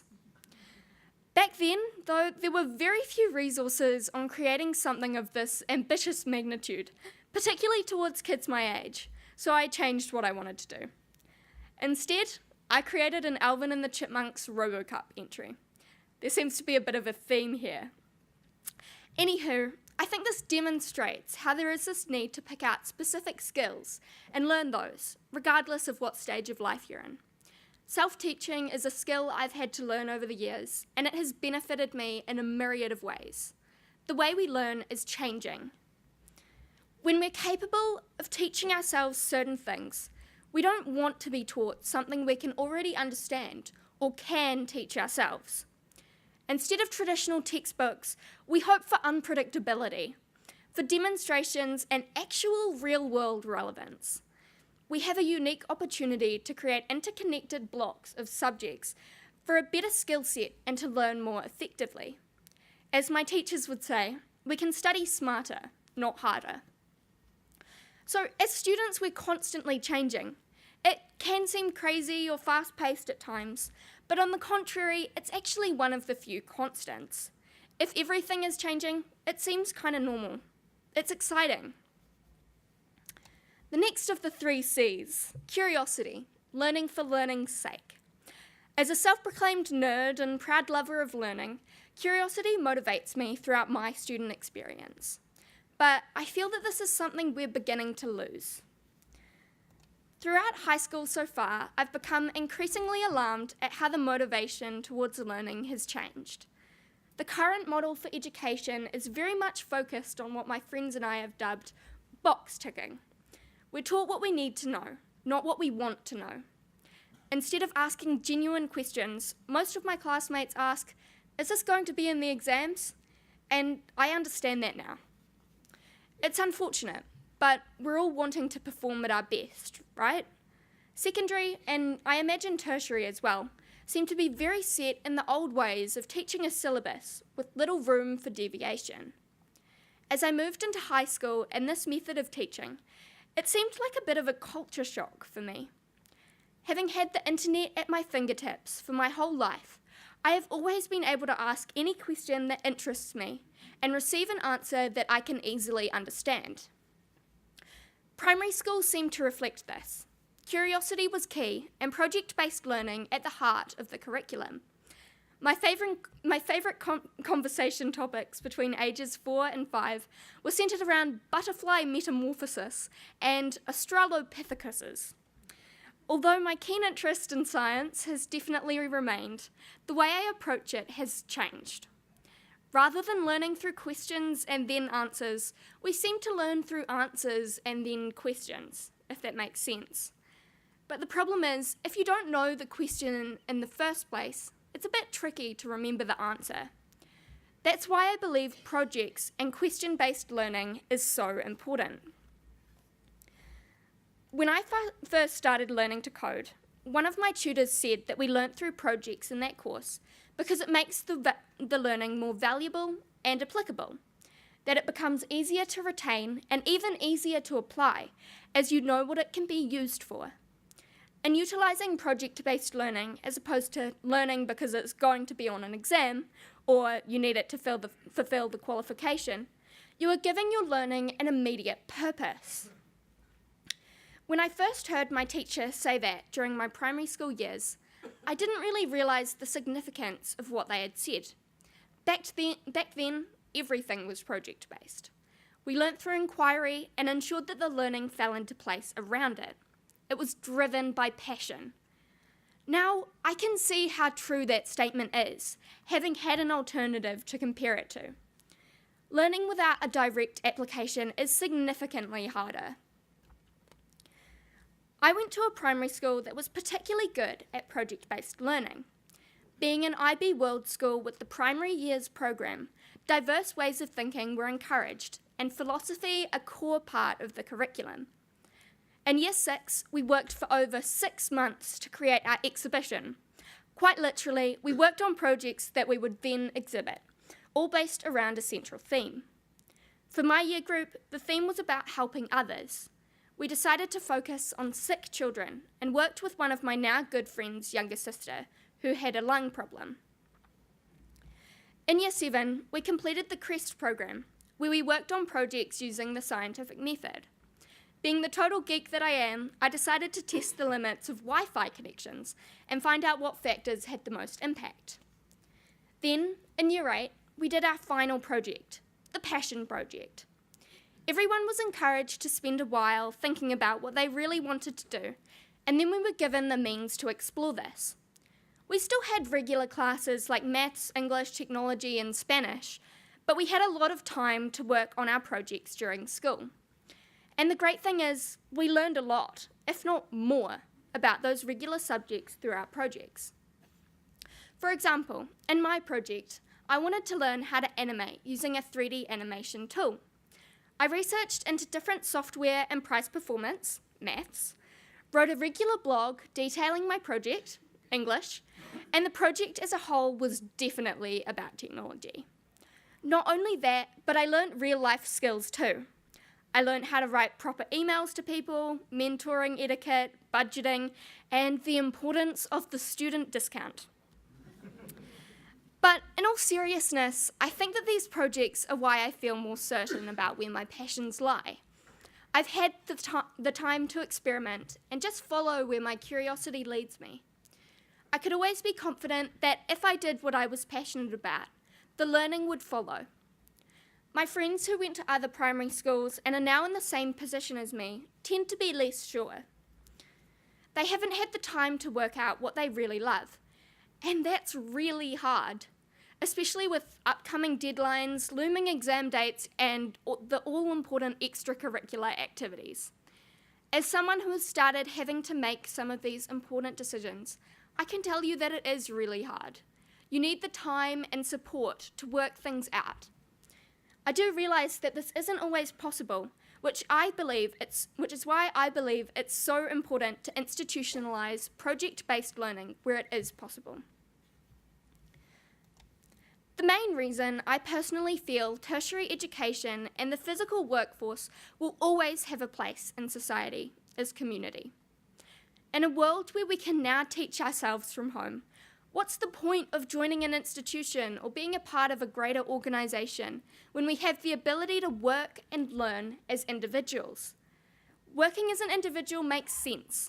You customise your learning, the times that you learn, and what works best for you.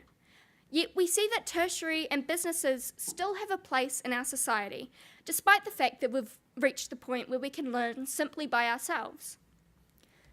I've always felt that one of the most compelling reasons to attend a physical tertiary institution is the sense of community. I've used online learning tools before, without a physical class, and it doesn't compare. Last year, my friend and I wanted to take Level 1 Spanish, despite still being in Year 10. The solution? Takura, the NZQA correspondence tool.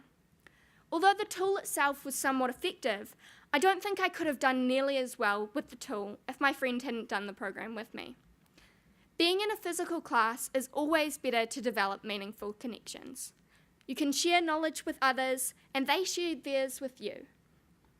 You're exposed to other opinions and ways of life, and I feel that it's just a better way to learn in general. If you have the option, why would you give up the opportunity to have a physical class? In favour of flexibility? I think that a balance must be achieved.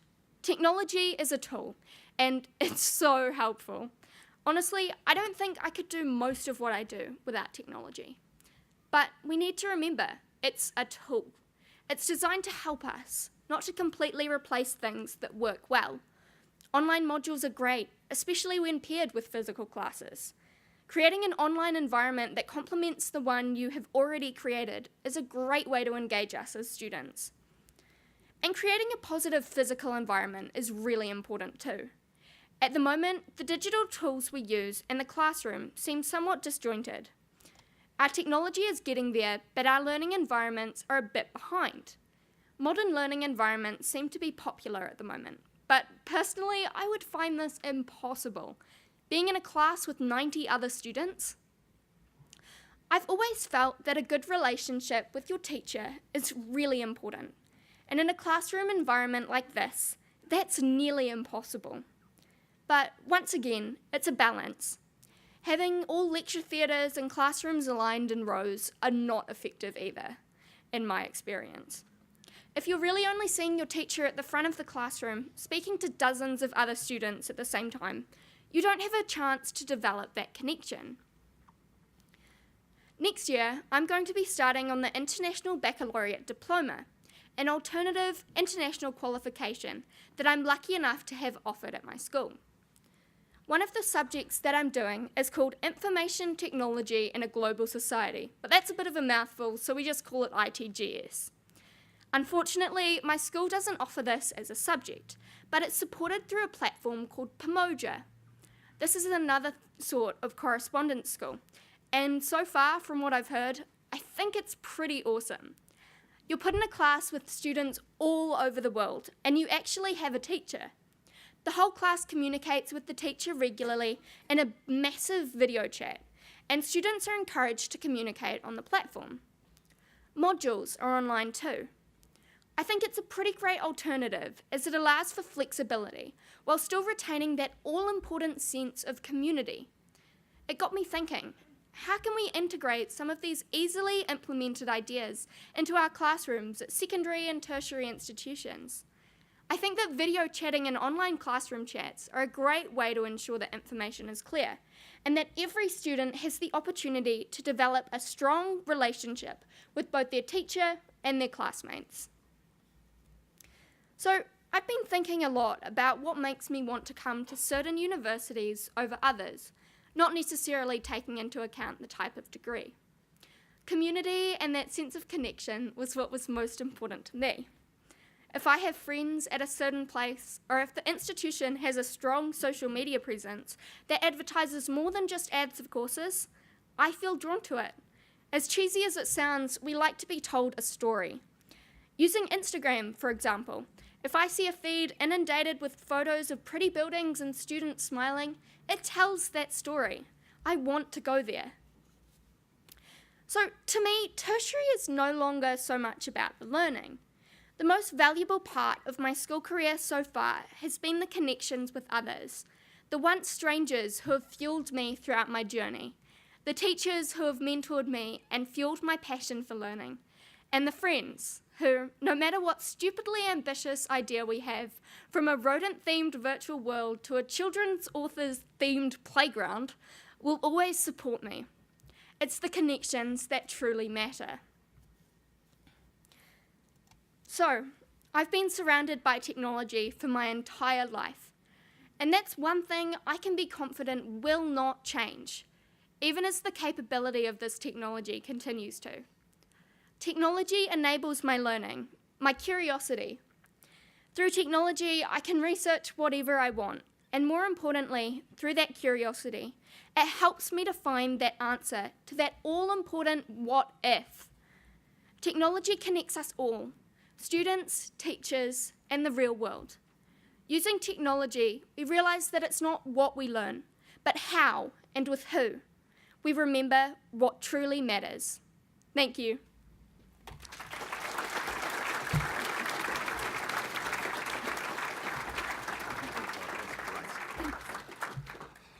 Right, so we've all got it all right and we've got that nailed.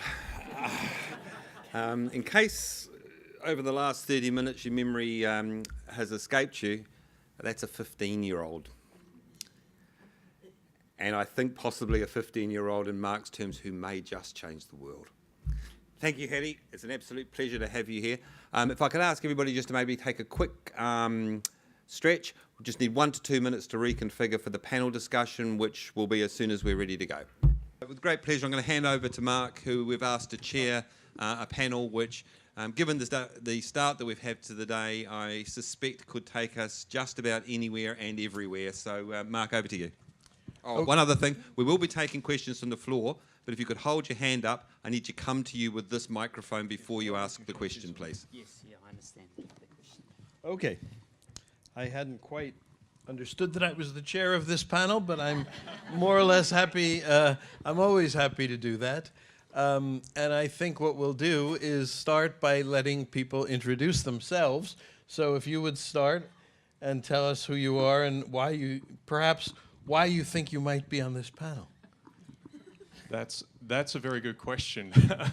Who am I? Who am I? Who are we? Do we really exist? That's the accident of philosophy that I did in higher education. I didn't finish that degree, obviously.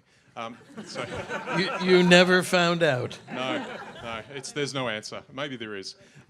So my name's David Hollins. I'm sort of here. I've got lots of different things that I do. Almost all of them are gathered around my passion and my heart to make a difference in the world, and that's through education. Here I'm wearing the hat of the United Nations Association of Australia. And so up until most recently, I was Vice President of the Western Australian chapter of that. But in a sense, everything that I do is related to trying to empower people to make a difference in the world, and focus is on education. Thank you. Hattie, would you like to just say a word and introduce yourself again? We all just heard from you very pleasantly. You're a great speaker. And tell us why you think it's useful to be on a panel like this. All right. Well, I've been on a few panels, a few different things, mostly like women in technology and stuff. But this is by far the most impressive one so far. But I think, I guess just the student perspective on like what technology is and how it's changing our world, I guess, and how that impacts us. Okay, and please introduce yourself. Sure. Kia ora koutou, my name's James Ransted. I've come out today from Lincoln University. I'm the president of the Students Association out there. So I'm dealing with a lot of these issues on a daily basis. Yeah. Okay. What I often ask people, and I think, David, you more or less answered this, and I think we've heard from Hattie, so we can hear from you, is what they are really passionate about and what they want to do. And David, you explained that, and Hattie, you pretty much explained. You're welcome to add to that. And you can tell us a little bit about what your real interests are and how you apply them. Sure.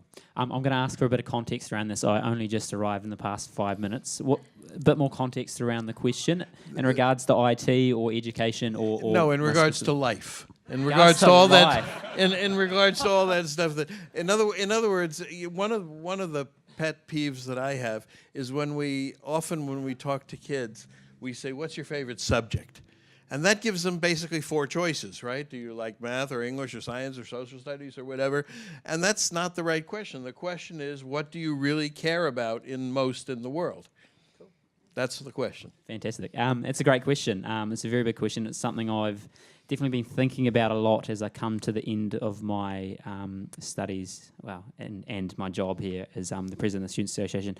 In a broad sense, probably inequality. I've went to a low decile high school myself. Went to university, and it was incredibly different coming from central North Island down to the South Island.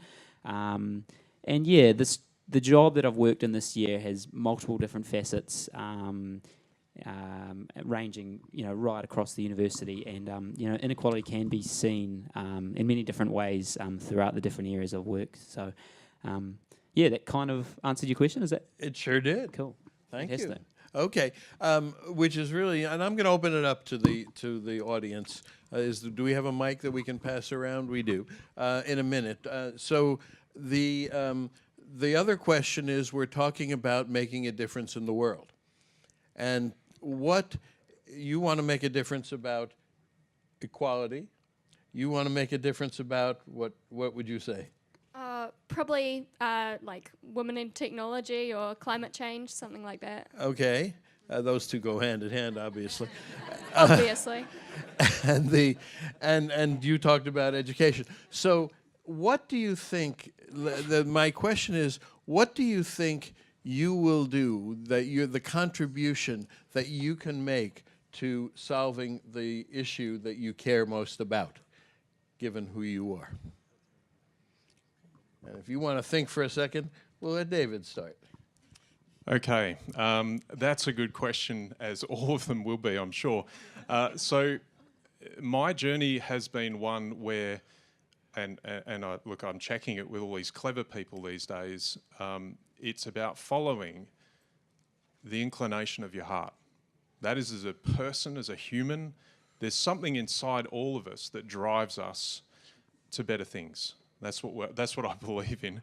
How it ends up is that there are skills and abilities and interests that we have that kind of precipitate out into a path. And my path, I guess, has only been in the last 3 or 4 years, if you can believe that. But the build-up of our interests, the build-up of the things that we care about and how we connect to that, that takes a lifetime. So here I am, anyway. Do you think, and you guys can chip in, and you can ask questions of either of us as well, and we can discuss. Mike, do you think, you said you want to connect people with what they are deeply passionate about or in love with, or I don't remember your exact word, but I should. You can remind me. Do you have an approach in mind that will make that happen? What I've found that works is when we all come together in agreement, and I guess this is how I found myself working with the UN Association, is that when we have that power of agreement, and mostly it's centered on how we feel about things, we can begin to unite. And when we unite, we have the power of this collaboration. I think a lot of what we've heard over the last 2 days has talked about the effectiveness of people getting together around a united cause. And that's, I think, why we're here today as well. Okay, so if I can put that into different words and you can help me, is that essentially it's building consensus? Okay, that's certainly what the UN is struggling very hard to do in the world, and I apologize for my country's part in not making that happen at the moment as well as it probably should. What can I do? Hattie, so you want to make women more important in technology, give them a better role, give them a bigger voice. How do you think that can happen? Yeah, so for me, as I kind of mentioned, my journey into like technology and the STEM field has it started at a very young age, and I think that's really important for young girls in particular, to be afforded those opportunities to be able to do things like the robotics club or coding or like Scratch from the age of 5. That's really important because it gets it ingrained into your mindset before people start telling you, oh yeah, maths is a boys' subject. You can't do that. That's what boys do, you know? So what I mentioned this briefly, but what I'm kind of working to do at the moment is, as a part of my digital technologies course, I am working towards, this is pretty tricky, so when I say working towards, I mean working towards, creating an e-learning platform for young girls based around like the basics of robotics and technology, maths, science, things like that. Kind of like Khan Academy, but mostly aimed at girls for STEM, which is science, technology, engineering, mathematics. Yeah. And tell me your first name again? James. James. Okay, James, and what you want to do, how do you envision it happening, more equality in terms of the world? What are you going to do to contribute to that? It's a very good question, and it's a massive question, actually. I'm going to break it into two groups. I've been thinking about it a lot recently. Towards the end of my time in high school and after high school, I was working a lot with underprivileged youth in New Zealand and abroad. Got into instructing and so forth. And that's kind of, I'm really currently on the cusp of thinking, is that where I want to go, or do I want to continue in this, say, businessy, wearing suits, sort of field? They're very uncomfortable. Yeah, these shoes are too. It's and I'm really on the fence. I definitely think changes can be made in both areas, and I'm not particularly leaning towards either one at the moment. But I think different changes can be found in different areas. It's just a matter of me to process this over time, and it's taken me time, but I've come to realise it's okay to be uncertain, especially at a young age, and probably even at an older age, because a lot of people have told me, 40-year-olds, 50-year-olds don't really know what they want to do still. So there's no issue in that, I don't think. That's a lot. That's a mouthful, and I think you're gonna do just fine in thinking about it. What I think we all have in common, and I'll add myself in a second, is that we're trying to. We all know that we want to make a difference. We all know that we want to improve the world. What we're all struggling with is really how we can do it. How can Hattie connect with all the other women, both the older women who are already in positions of power and the younger women who are just getting started in school, and make that a difference? How can you connect with the people? And you know what you want to do, you know what your goal is, but how do you make it happen? And the same, you actually changed careers halfway, if not fully, at least partially, to try to how to make that happen.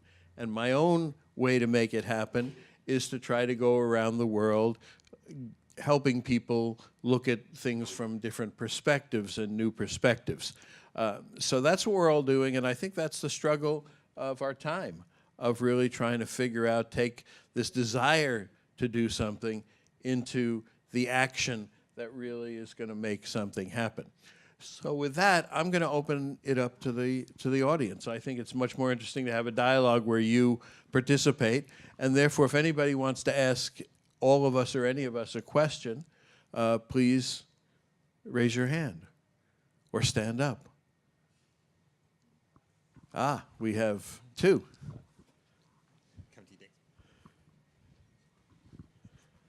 This is a question for Hattie. I've got a 11-year-old daughter. So the question for you is, what types of parents or role models did you have in your life to give you the opportunity? I mean, school's one thing, but obviously at home, when you're at home, your parents have a lot to do with who you are and who you become. So I guess what types of skills, what kind of learnings did you take from them? What did they do to encourage you to be who you are? Yeah, so... Before you go, Hattie, what I'd have to say to you is very, very supportive ones, and they're very proud, and they're sitting in this row here. And her grandparents. Hattie. Yeah, so they are here. Yeah.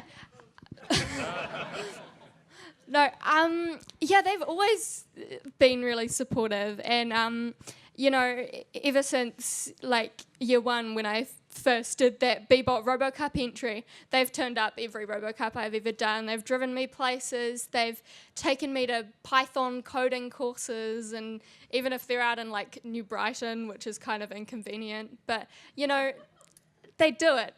But also in terms of like values, I guess, you know, I guess in terms of entrepreneurial spirit, my dad started his own business as well, which is, I mean, that's pretty inspiring. And mum and dad have always said, you know, like, do what you want to do.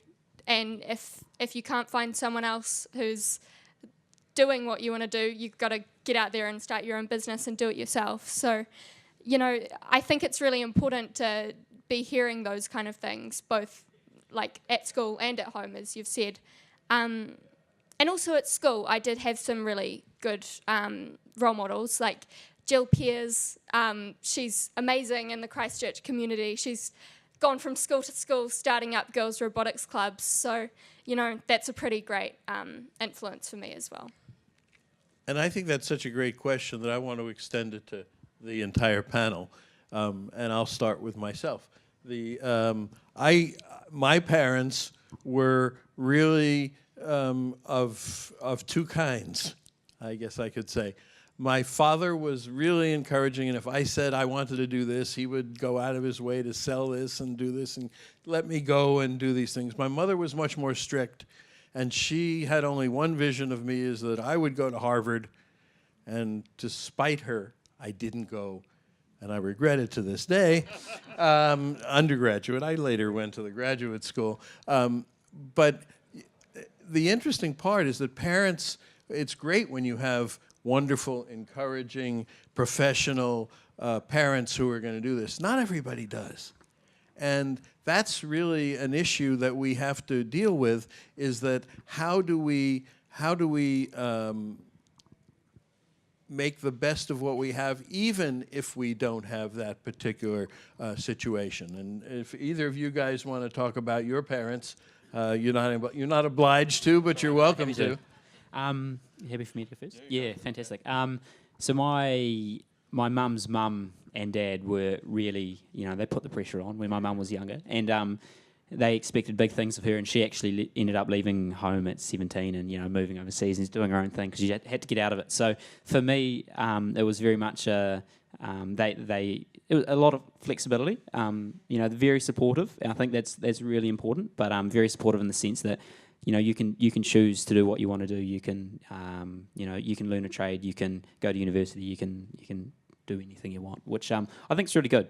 It instills a passion in a child, and there's no pressures around what that passion has to be or should be, or should align with, say, what the parents were doing themselves. Yeah. Do you want to add? Yeah, sure. So my childhood or experience of parenting, I came from a broken home. And my mum did the best she could, and that was really working 3 jobs, and she wasn't really there. So the challenge, or my story, is that my youth, that vulnerable time that we sort of recognise now as between 15 to sort of 17, was definitely on the precipice of maybe going somewhere really terrible. We didn't have a lot of money. But what I can say as a dad, now I've got 4 kids of my own and mostly grown up, is that I learnt how to be a husband, a father and a man along the way from really supportive role models. So the community can step up. Now, my story was probably more accidental, incidental step up than maybe intentional. And I think because we're talking about the role of parents in education and bringing up the child, enshrined in the Declaration of Human Rights, Article 23, which is around education, which also leads to the human rights of the child in that charter. It talks about parents having prior right to determine the type of education their children have. Now, if you think of that in a really positive way, which we've just heard about from Hattie, you know, how does a parent proactively get more involved and sort of guide their children into that really critical area? That's, I think, incidentally what I got to experience through the community later in life, but I think it's what we maybe should think on. Thank you. And I'm, you know, it's very interesting because these are topics that we don't usually explore. And one of the things that you said, Hattie, that struck me is that we can do a lot of stuff on our own, right? We can learn on our own, and we don't want you to teach us something that we could do by ourselves. And so we're getting a lot more independence of kids, and especially with the empowerment. And we're hearing that they want to be independent, and we're hearing that they want to make the world a better place. And I think that's great. And yet at the same time, we're hearing that you really need support to grow up and to get to the places that you want to get to. And if it doesn't come from your home, it can come from the community, or from me, it came from a very good group of friends that I had, or wherever it comes. So we need to, for our own kids, I have them, you have them, you will have them, I'm sure sometime, we really need to think through the kind of support that they can have, and to look around in the world and try to give kids the very most support that we can wherever we can. And sometimes we can do it through contributions, sometimes we can do it through going places, sometimes we can do it through joining organizations, but it's really important. I mean, we've got billions of kids out there, and a lot of them really do need help in order to succeed, and it's really easy in our own successful communities sometimes to say, well, all we need to do is to, you know, give them a little encouragement. We really need to think about them. And one of the things that has always occurred to me as a way to view the world, half the world, as we all know, is male, and half the world is female, within a couple of percentage points, right?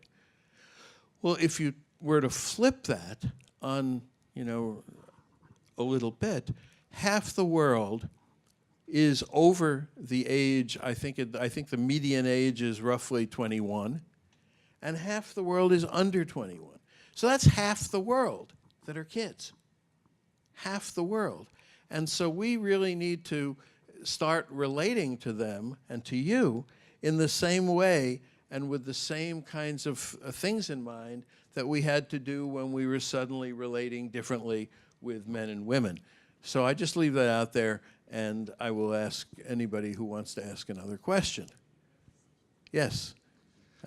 You have the mic. Good, even better. Hi guys, Hattie and Mark, just wanted to say really great speeches so far. As a father of two small children, definitely some key points I want to take away from that. Mark, obviously you raised some interesting points yesterday on the sort of how we should change the dynamic of teaching. And Hattie, I guess from your perspective, you're going through a learning period at the moment. What from Mark's sort of talks on either this morning or yesterday do you agree with, and is there anything that you don't quite agree with that needs to be relooked at? That's good. And you weren't there, right? So you weren't at the talk, so he gets a free pass. Okay, but both of you, that would be a good question for you to answer. Oh, no, you go. Oh, all right. Well, actually, Mark and I met yesterday, and we had a really good conversation about some of the ideas that we were both going to be discussing today. And I think we're actually surprisingly on the same page. And, you know, that doesn't often happen with people my age and people older than me. But, you know. And I'll just break in because I learned something really fun as a conversational way. We can talk about, instead of saying, I am, and it turns out 72 years old, I just say, I'm level 72. What level are you? I'm getting there. I'm only level 15. There you go. Yeah, but no, it's surprising that, like, Marc is incredibly insightful into what, like, people my age and our generation actually want or need. So, yeah, I have disagreed with people in the past over what they say we as students want. And I go, actually, no, we don't want more tests, or no, we don't want more internals. We just want none of them, you know. No stress. That's a good way to be.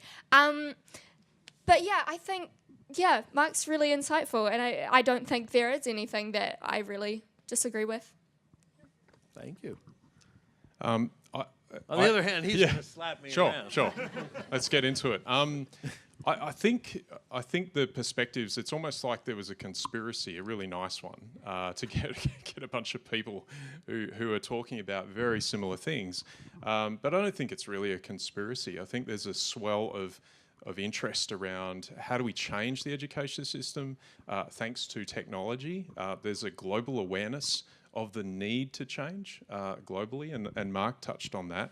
And Hattie touched on the fact that kids definitely want to engage in real world problems. That is, they want to be invited in to solve problems. And the analogy I use about perspective, you know, the differences of perspective in education and why they're important, pretty simple one.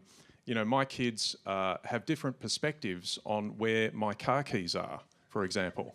They may know where they are because they've seen them, and I haven't. That's a simple way of thinking about how individuals can find things we can't, especially when they were really little and they were hiding them under things that caused me back strain, like the couch. And they were hiding them. But also their generations, and we talked about, and Marc touched on, the fact that they're interested in different things. They're more aware of things when they change, aren't they? So if there's a new update to an app that allows you to communicate globally, which is super easy, well, the people who are doing that all the time are people like Hattie, right? Not me, you know, I do it a bit, you know, not as much as you. So the thing is that they can see emerging trends, and this is not a new thing. If you go back in history, you will find the generational, this is not like suddenly we've invented young people using technology first and most often. I mean, come on, right? You don't have to think too hard back to when you were operating something electronic that your parents didn't really feel comfortable with. Could have been a VCR. Yeah, there's a thing called a tape player, Hattie, just in case you didn't see that, you know, back in the day. So does that make sense? Yeah, that's it. She's heard of it, or a fax machine. So the reality is, throughout history, if you care to look back on history and to answer that question, historical data backs you up and says we ought to listen to our children, not just on education, but everything. They are the most vulnerable group of people in society when it comes to setting policy, and they feel it the most. So there's also an ethical imperative behind that. So hopefully that's given some colour. That's really interesting, and I'll comment on answer it because I listened to Hattie, and the thing that I walk away with is change, the attitude towards change. We love change. We welcome change. If it's not changing, if you do the same thing that you did last year, it's not even interesting to me. I don't even want to see it. I don't want that device that we had last year. I don't want that education even that we had last year. And I remember reading this, somebody thinking about this in a science fiction book many years ago, where they said a young person talking about a slightly older person, well, she wasn't brought up in the era of constant change as I was, so she's not used to this, but you are. And you can comment on that as well. That's what Hattie said. You just got here. But what's your attitude towards the constant change that we're seeing? Yeah, it's a really interesting time. I would totally agree. First and foremost, and I'd also say the older generation definitely isn't used to that by any means. So it's it is a really interesting time. Okay. Any other question? Yeah. Okay, there's one here, and then there's the woman in the back next, just sitting down.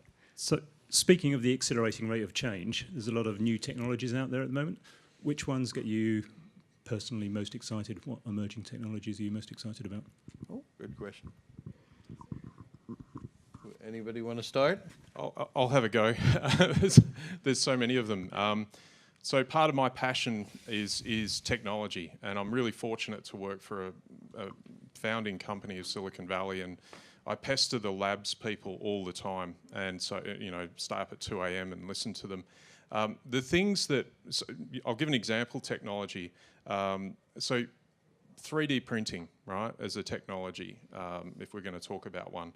So why I feel that's amazing is because it will democratize manufacture. It will have a profound effect on the environment to reverse the problems that we have presently, because you can print from anywhere. And that democratization of manufacture is about individuals who can start manufacturing without all the capital, all the land, and sadly the cheap labor, if that makes sense. So that's an example of a technology. Would you like to go Yeah, next? I'm going to use an interesting example. I study at Lincoln University, known as an agricultural university, and you guys would probably be aware there's a lot of artificial meats coming through. Quite interesting. About 6 months ago, I was told the stat that there's, I think, 500 restaurants in the US only serving artificial meats now, and that's probably doubled, or it's probably tripled by now. Really interesting time. It's not restricted to meats whatsoever, artificial foods in general. And everyone here in the audience probably has their own opinions, whether they're good, they're bad, whether they would eat them themselves or not. But it's going to take over. Well, I wouldn't say take over, but it's going to be here relatively quickly. And I don't think many of us are prepared for it. Hattie? All right. Well, I'm involved in a program called Future Problem Solving, which is basically, it's an international program, and every term or so you're given a problem that's coming up in the future potentially, and you're presented with a scenario and you have to try and solve it. And it's always something really interesting. There's always technological applications, or like sometimes they'll have more policy based problems. So recently we have been doing philanthrocapitalism, which is a bit of a mouthful. But being involved in this program, you have to do a lot of research on like upcoming future technology and stuff like that. And I think one of the things that has stood out the most to me is probably like the advent of artificial intelligence and deep learning, and how that's going to affect us. I mean, like, when do we get to the point where we classify a robot as being equal to a human? Like looking at the Turing test, looking at Isaac Asimov's fictional laws of robotics. But that stuff fascinates me, and I think it's just incredible that one day we will get to that singularity point where, if we have a conversation with an artificial intelligence, we don't know if it's an artificial intelligence or a human. So, yeah.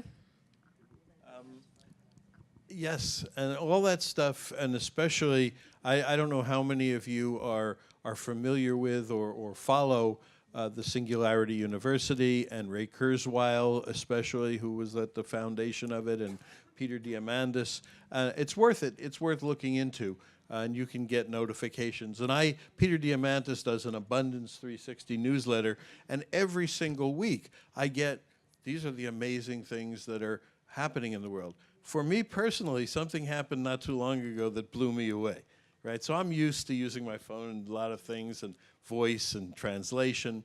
I got back from a trip that I'd taken in Europe with my son, and I had obviously used my iPhone to take lots and lots of pictures. And then there was an option as I was looking at the pictures that said, I'm not even sure what it's called, but it was like, do you want to see a compilation? And I clicked, and it put together it chose from among probably hundreds of pictures. It chose probably 20 or 30. It put them in an order that made sense. It put dramatic effects around them. And it was something that almost brought me to tears looking at. And this was all done on the fly through artificial intelligence on my little iPhone that I could do. And it just blew me away that it was much better than I would have done or that my kid would have done. And we can do those kind of things now. So I think we're going to be blown away by a lot of things that are going to happen if we're open to them. And it's really easy to say, well, okay, you know, that takes away somebody's job. And it might. But it's really interesting to say, okay, you know, what do those people then do, or what do we do? This stuff is coming at us, and I think we should really, really be open to the large picture of it, as you described. We want to know about the Turing test, and we want to know about how these things, and also that small perspective of when it hits home and does something for us, and our technology does something for us that really hits us emotionally and really makes us proud that we live in the times that we do, because my sense is that this is the best time a human could ever be alive. I mean, we tend to forget about and glorify the past and say, oh, it was so great, and we all sat around the dinner table and what relationships we had, but it wasn't all that good. There were a lot of things. In agricultural times, people worked their tails off. And we have to really, I think we have to appreciate, and I know that you're all in this business, and therefore it is, I recommend that you help the people you work with appreciate what a great advantage we have and privilege we have to live in the times that we do. There was a question. Just checking. Oh, yeah, it is live. My name is Becca Trathen. I'm the manager of learning design here at ADA. I'm a level 61, and I will never eat artificial meat. I'd rather be a vegetarian. It is vegetarian. Oh, no. The thought of it. My question is this. Other than a really super speedy internet connection and maybe some great maker spaces on campus, how exactly, pretty specifically, can tertiary institutions shift their learning environment using technology to support the type of learning that you're talking about? Okay, I'll you want to start? Happy to start off with that. Okay, perfect. Yeah, a lot of great technology coming out to assist in learning. I think a huge issue that we face is, I guess, user error. A lot of staff at Lincoln, and I'm sure it occurs elsewhere, as we've talked about, perhaps not used to using this new technology, aren't willing to learn, or it takes them a long time to learn. So automation would be key. I'm going to use the example of lecture recordings. There is kit you can get now that, you know, automatically switches on, switches off after the lecture, uploads it automatically, and it goes all through. So the lecturer doesn't actually have to use this. So I think that's probably an example of one way you can get around probably what I see as the biggest hurdle, resistance to change a lot of the time. Yeah. Hattie? Yeah, well, as I said earlier, one of the big things that I think is really important for tertiary is communication, right? So this is just kind of a small example that we have right now, but my English class actually has a group chat on Instagram, and although that tends to be just like memes and stuff, some of the time you'll get the occasional bit of like insight where people are actually discussing things that are might be on the exam, as we say, or are actually important to the class. And another example, I think chemistry is one of the subjects that I really love. But a lot of the reactions that would be awesome to do are also really dangerous and result in big explosions. So a lot of those reactions we tend to watch on YouTube. But it just makes me wonder, like, a while ago, I was at another conference where I saw that Minecraft now has an educational version with chemistry on it, and you can make compounds in Minecraft. Like, how cool is that? So I guess the next step for that would be using like augmented reality or virtual reality and actually being able to put like compounds together and seeing what happens, that kind of thing. Because I think that would be really cool, just taking these technologies and really utilizing them within the classes. Like, it's all well and good to have a makerspace, but if you're having to go to a specific place just to do technology, your school doesn't really have technology. You're not actively integrating it into the institution. So I think making sure that you actually include it actively in classes is a really big part of making your institution technologically focused.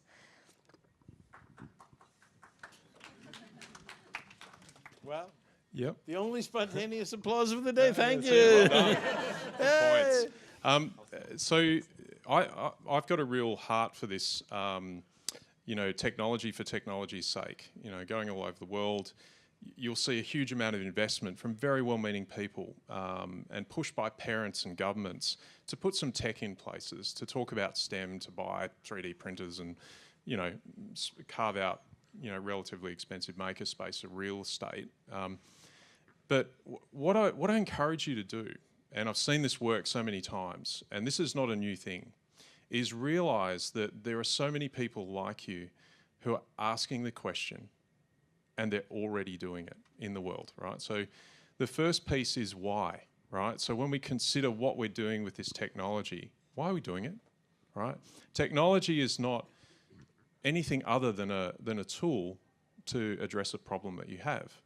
Great news is there's probably something, right? The biggest problem that education has is that it goes out and it says, we've just gotta, right? So we've got this pressure on us to get augmented reality, 3D printing. By the way, right now you can 3D print medicine at molecular level. Do you need that? Probably not. Not unless you need to print at molecular level. I don't know what the problem is, right?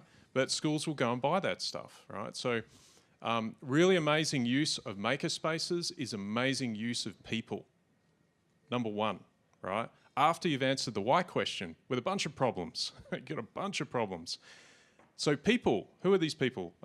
They're people in this room. I think you've definitely got to talk to them. They're kind of local, or at least in this country. You're all connected.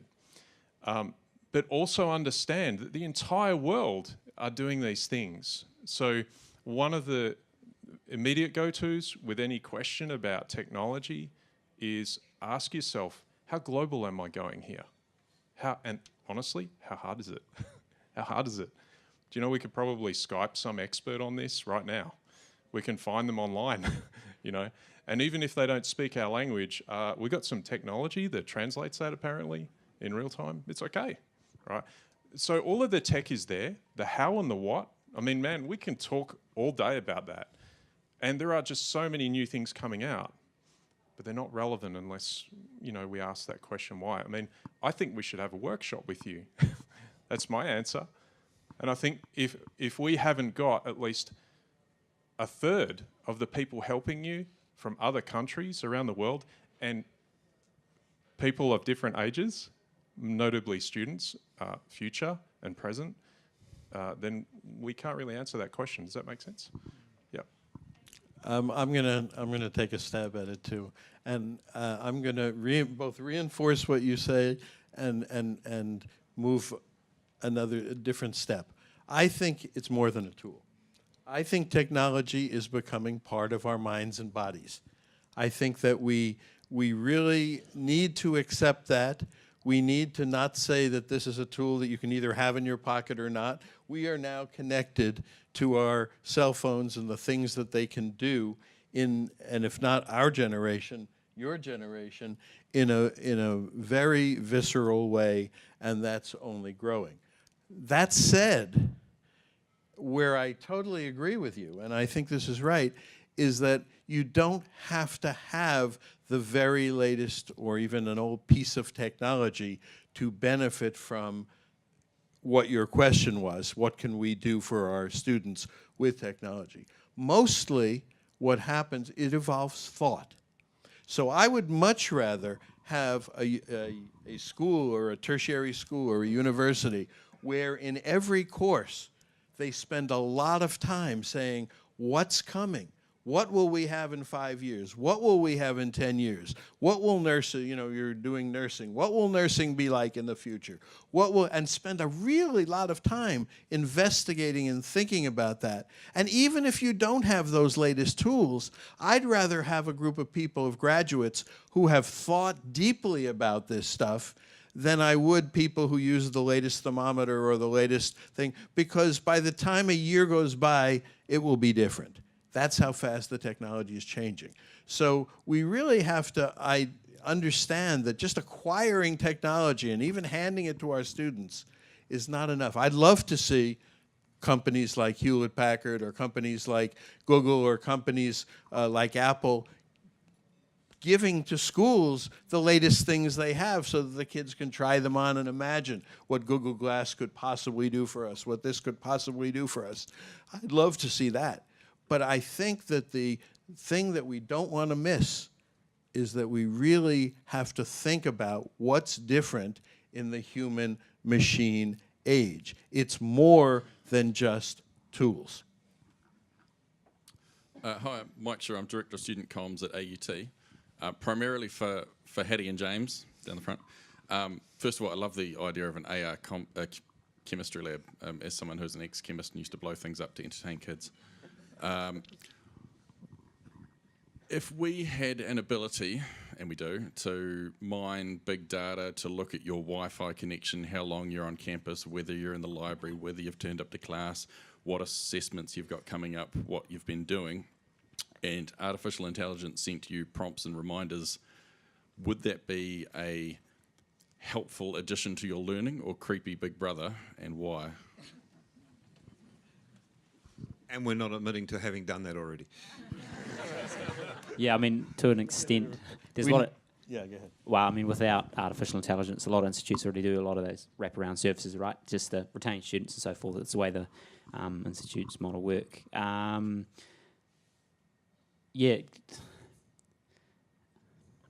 I guess you have to be something the student would have to sign for that one to go through.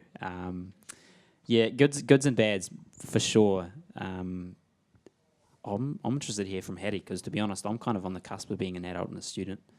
I think, Katie, before you go, because I've got a micro, as an IT director here at ARA, I would say that I think that kind of stuff, we as an institution would need to seek permission and also demonstrate the value to you as one of our customers as to why that would be useful for you. So it's not data collection for data's sake, but it's here's how we can enable or enhance your learner journey by being able to take this information and make it useful to you. That's probably the IT geek perspective, not a learning perspective. I should just clarify, I'm not in the IT department and have no ability. Yeah, so I definitely think permission is a huge part of that. But I guess my perspective is a bit different. I think it would be great. I think it's totally enabling. I would love a tool that tells me what class I need to go to next or whatever, and it just buzzes to remind me or whatever. But like, I think the reason that I think this, to kind of indirectly quote a science fiction novel I read a while ago, I guess as long as people aren't actively looking at the information, as long as it's like an AI or a technological system doing it, it's no more intrusive than the sensor on a door that lets you in automatically or whatever. So as long as there's not someone behind that going, oh, look, she's over here, I'm going to go and find her, doing stuff like that, or just watching you 24/7, that's creepy. When you remove the person from the equation, it's not so creepy anymore. What about if we send our robot out to get you? So let me ask you a question. How many people in this room, raise your hand if you think privacy of things that you do or things that you do is really important? Okay. I think that that's a generational thing and that's changing.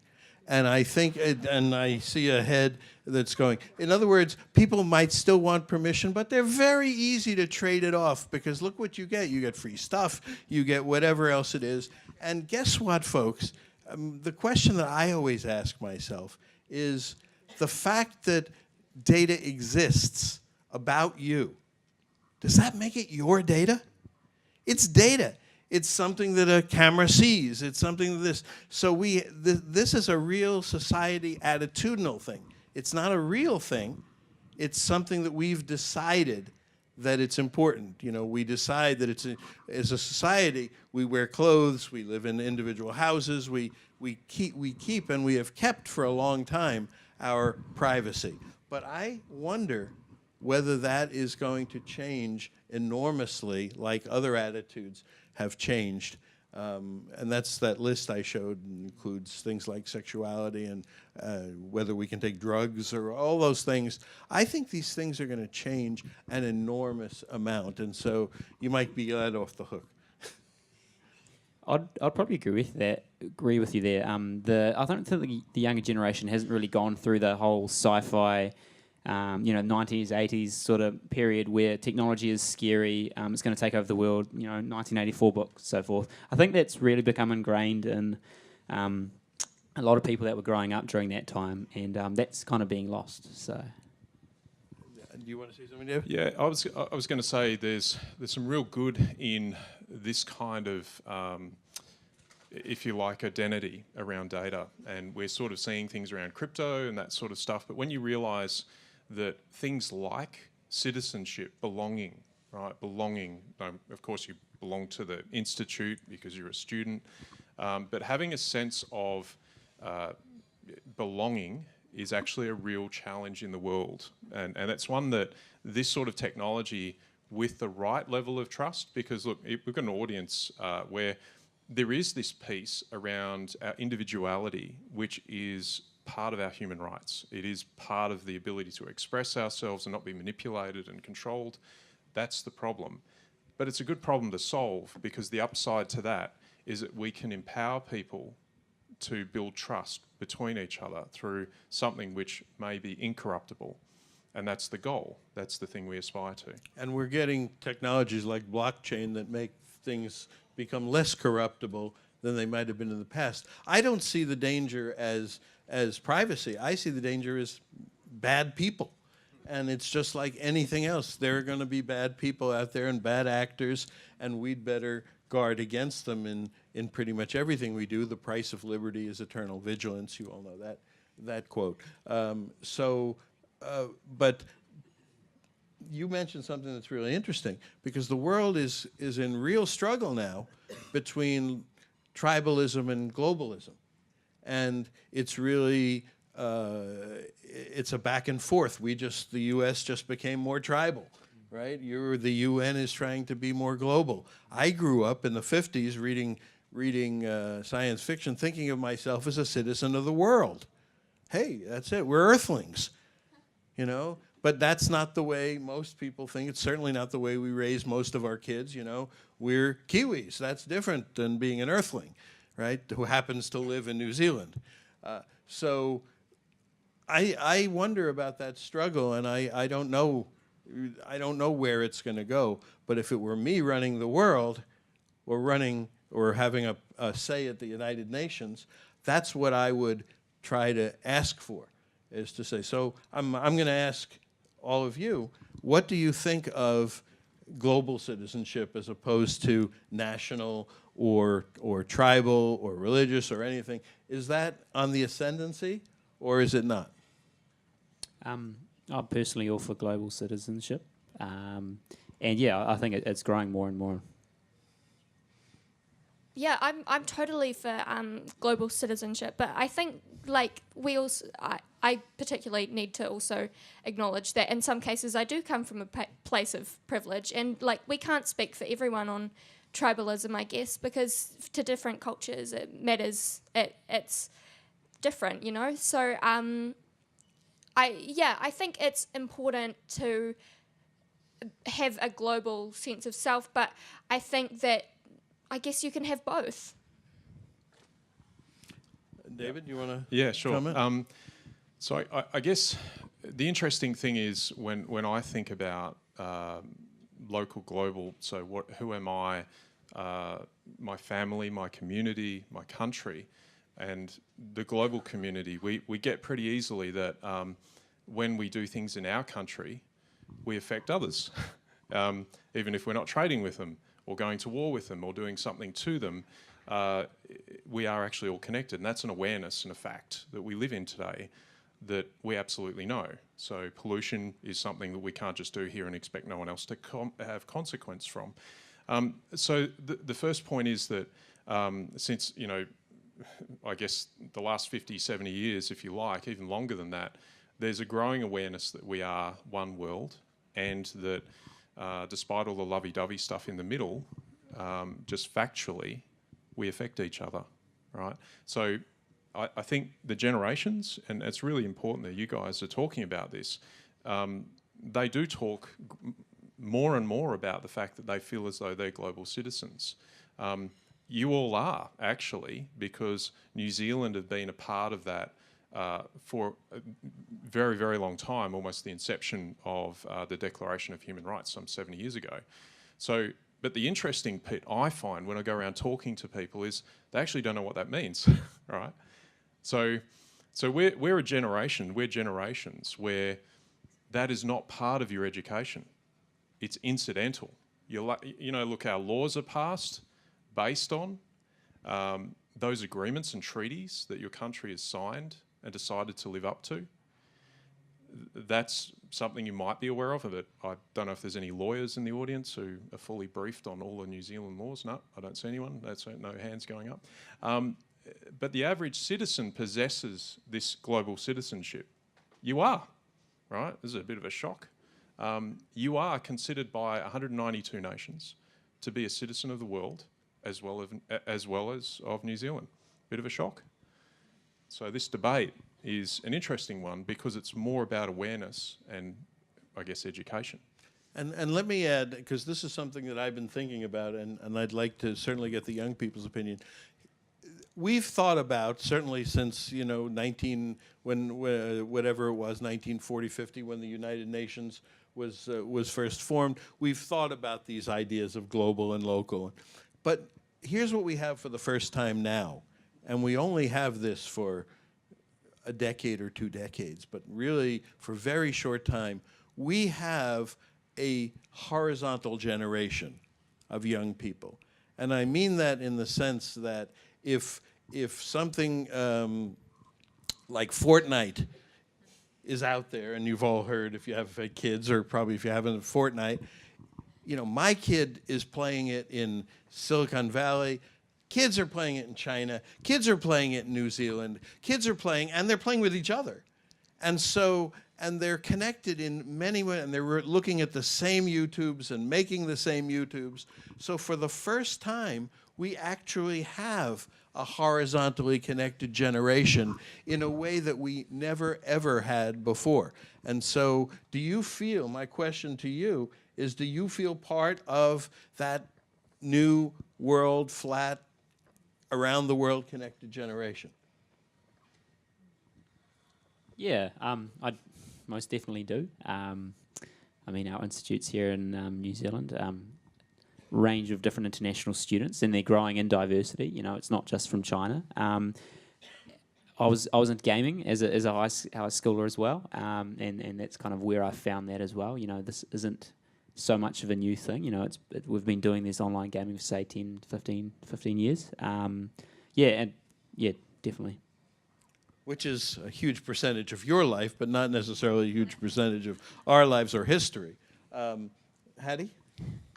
Yeah, definitely. Like the example of Fortnite, I was personally more of a Minecraft person myself, back when I was a bit obsessed. So it was that kind of international connection, and I do think I feel a part of that, like, horizontal generation, I guess. But yeah, definitely. Yeah. Okay, we need to wrap up. So do we have 2 seconds to just, okay, just if you have one thing that you would like to say to this group that they should remember, because we were here and had this opportunity to be here, what would it be really quickly? David, why don't you start, and we'll all... I think that if there's one thing that we should remember, because we've just heard from a whole, different people. We have to do it quickly. Yeah, different people, is that we need to listen to each other in order to understand. Good. Yeah, I'm the same, definitely.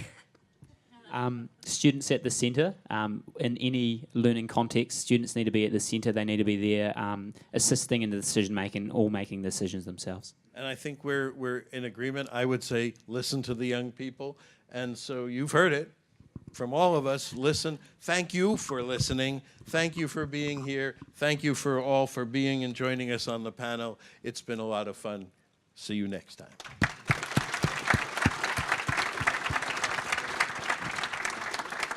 Okay, so thank you on behalf of everybody in the room for your time. David will be up here at 1:30, and I think going back to what Mark was saying before, he's going to question whether we are Earthlings or maybe Martians.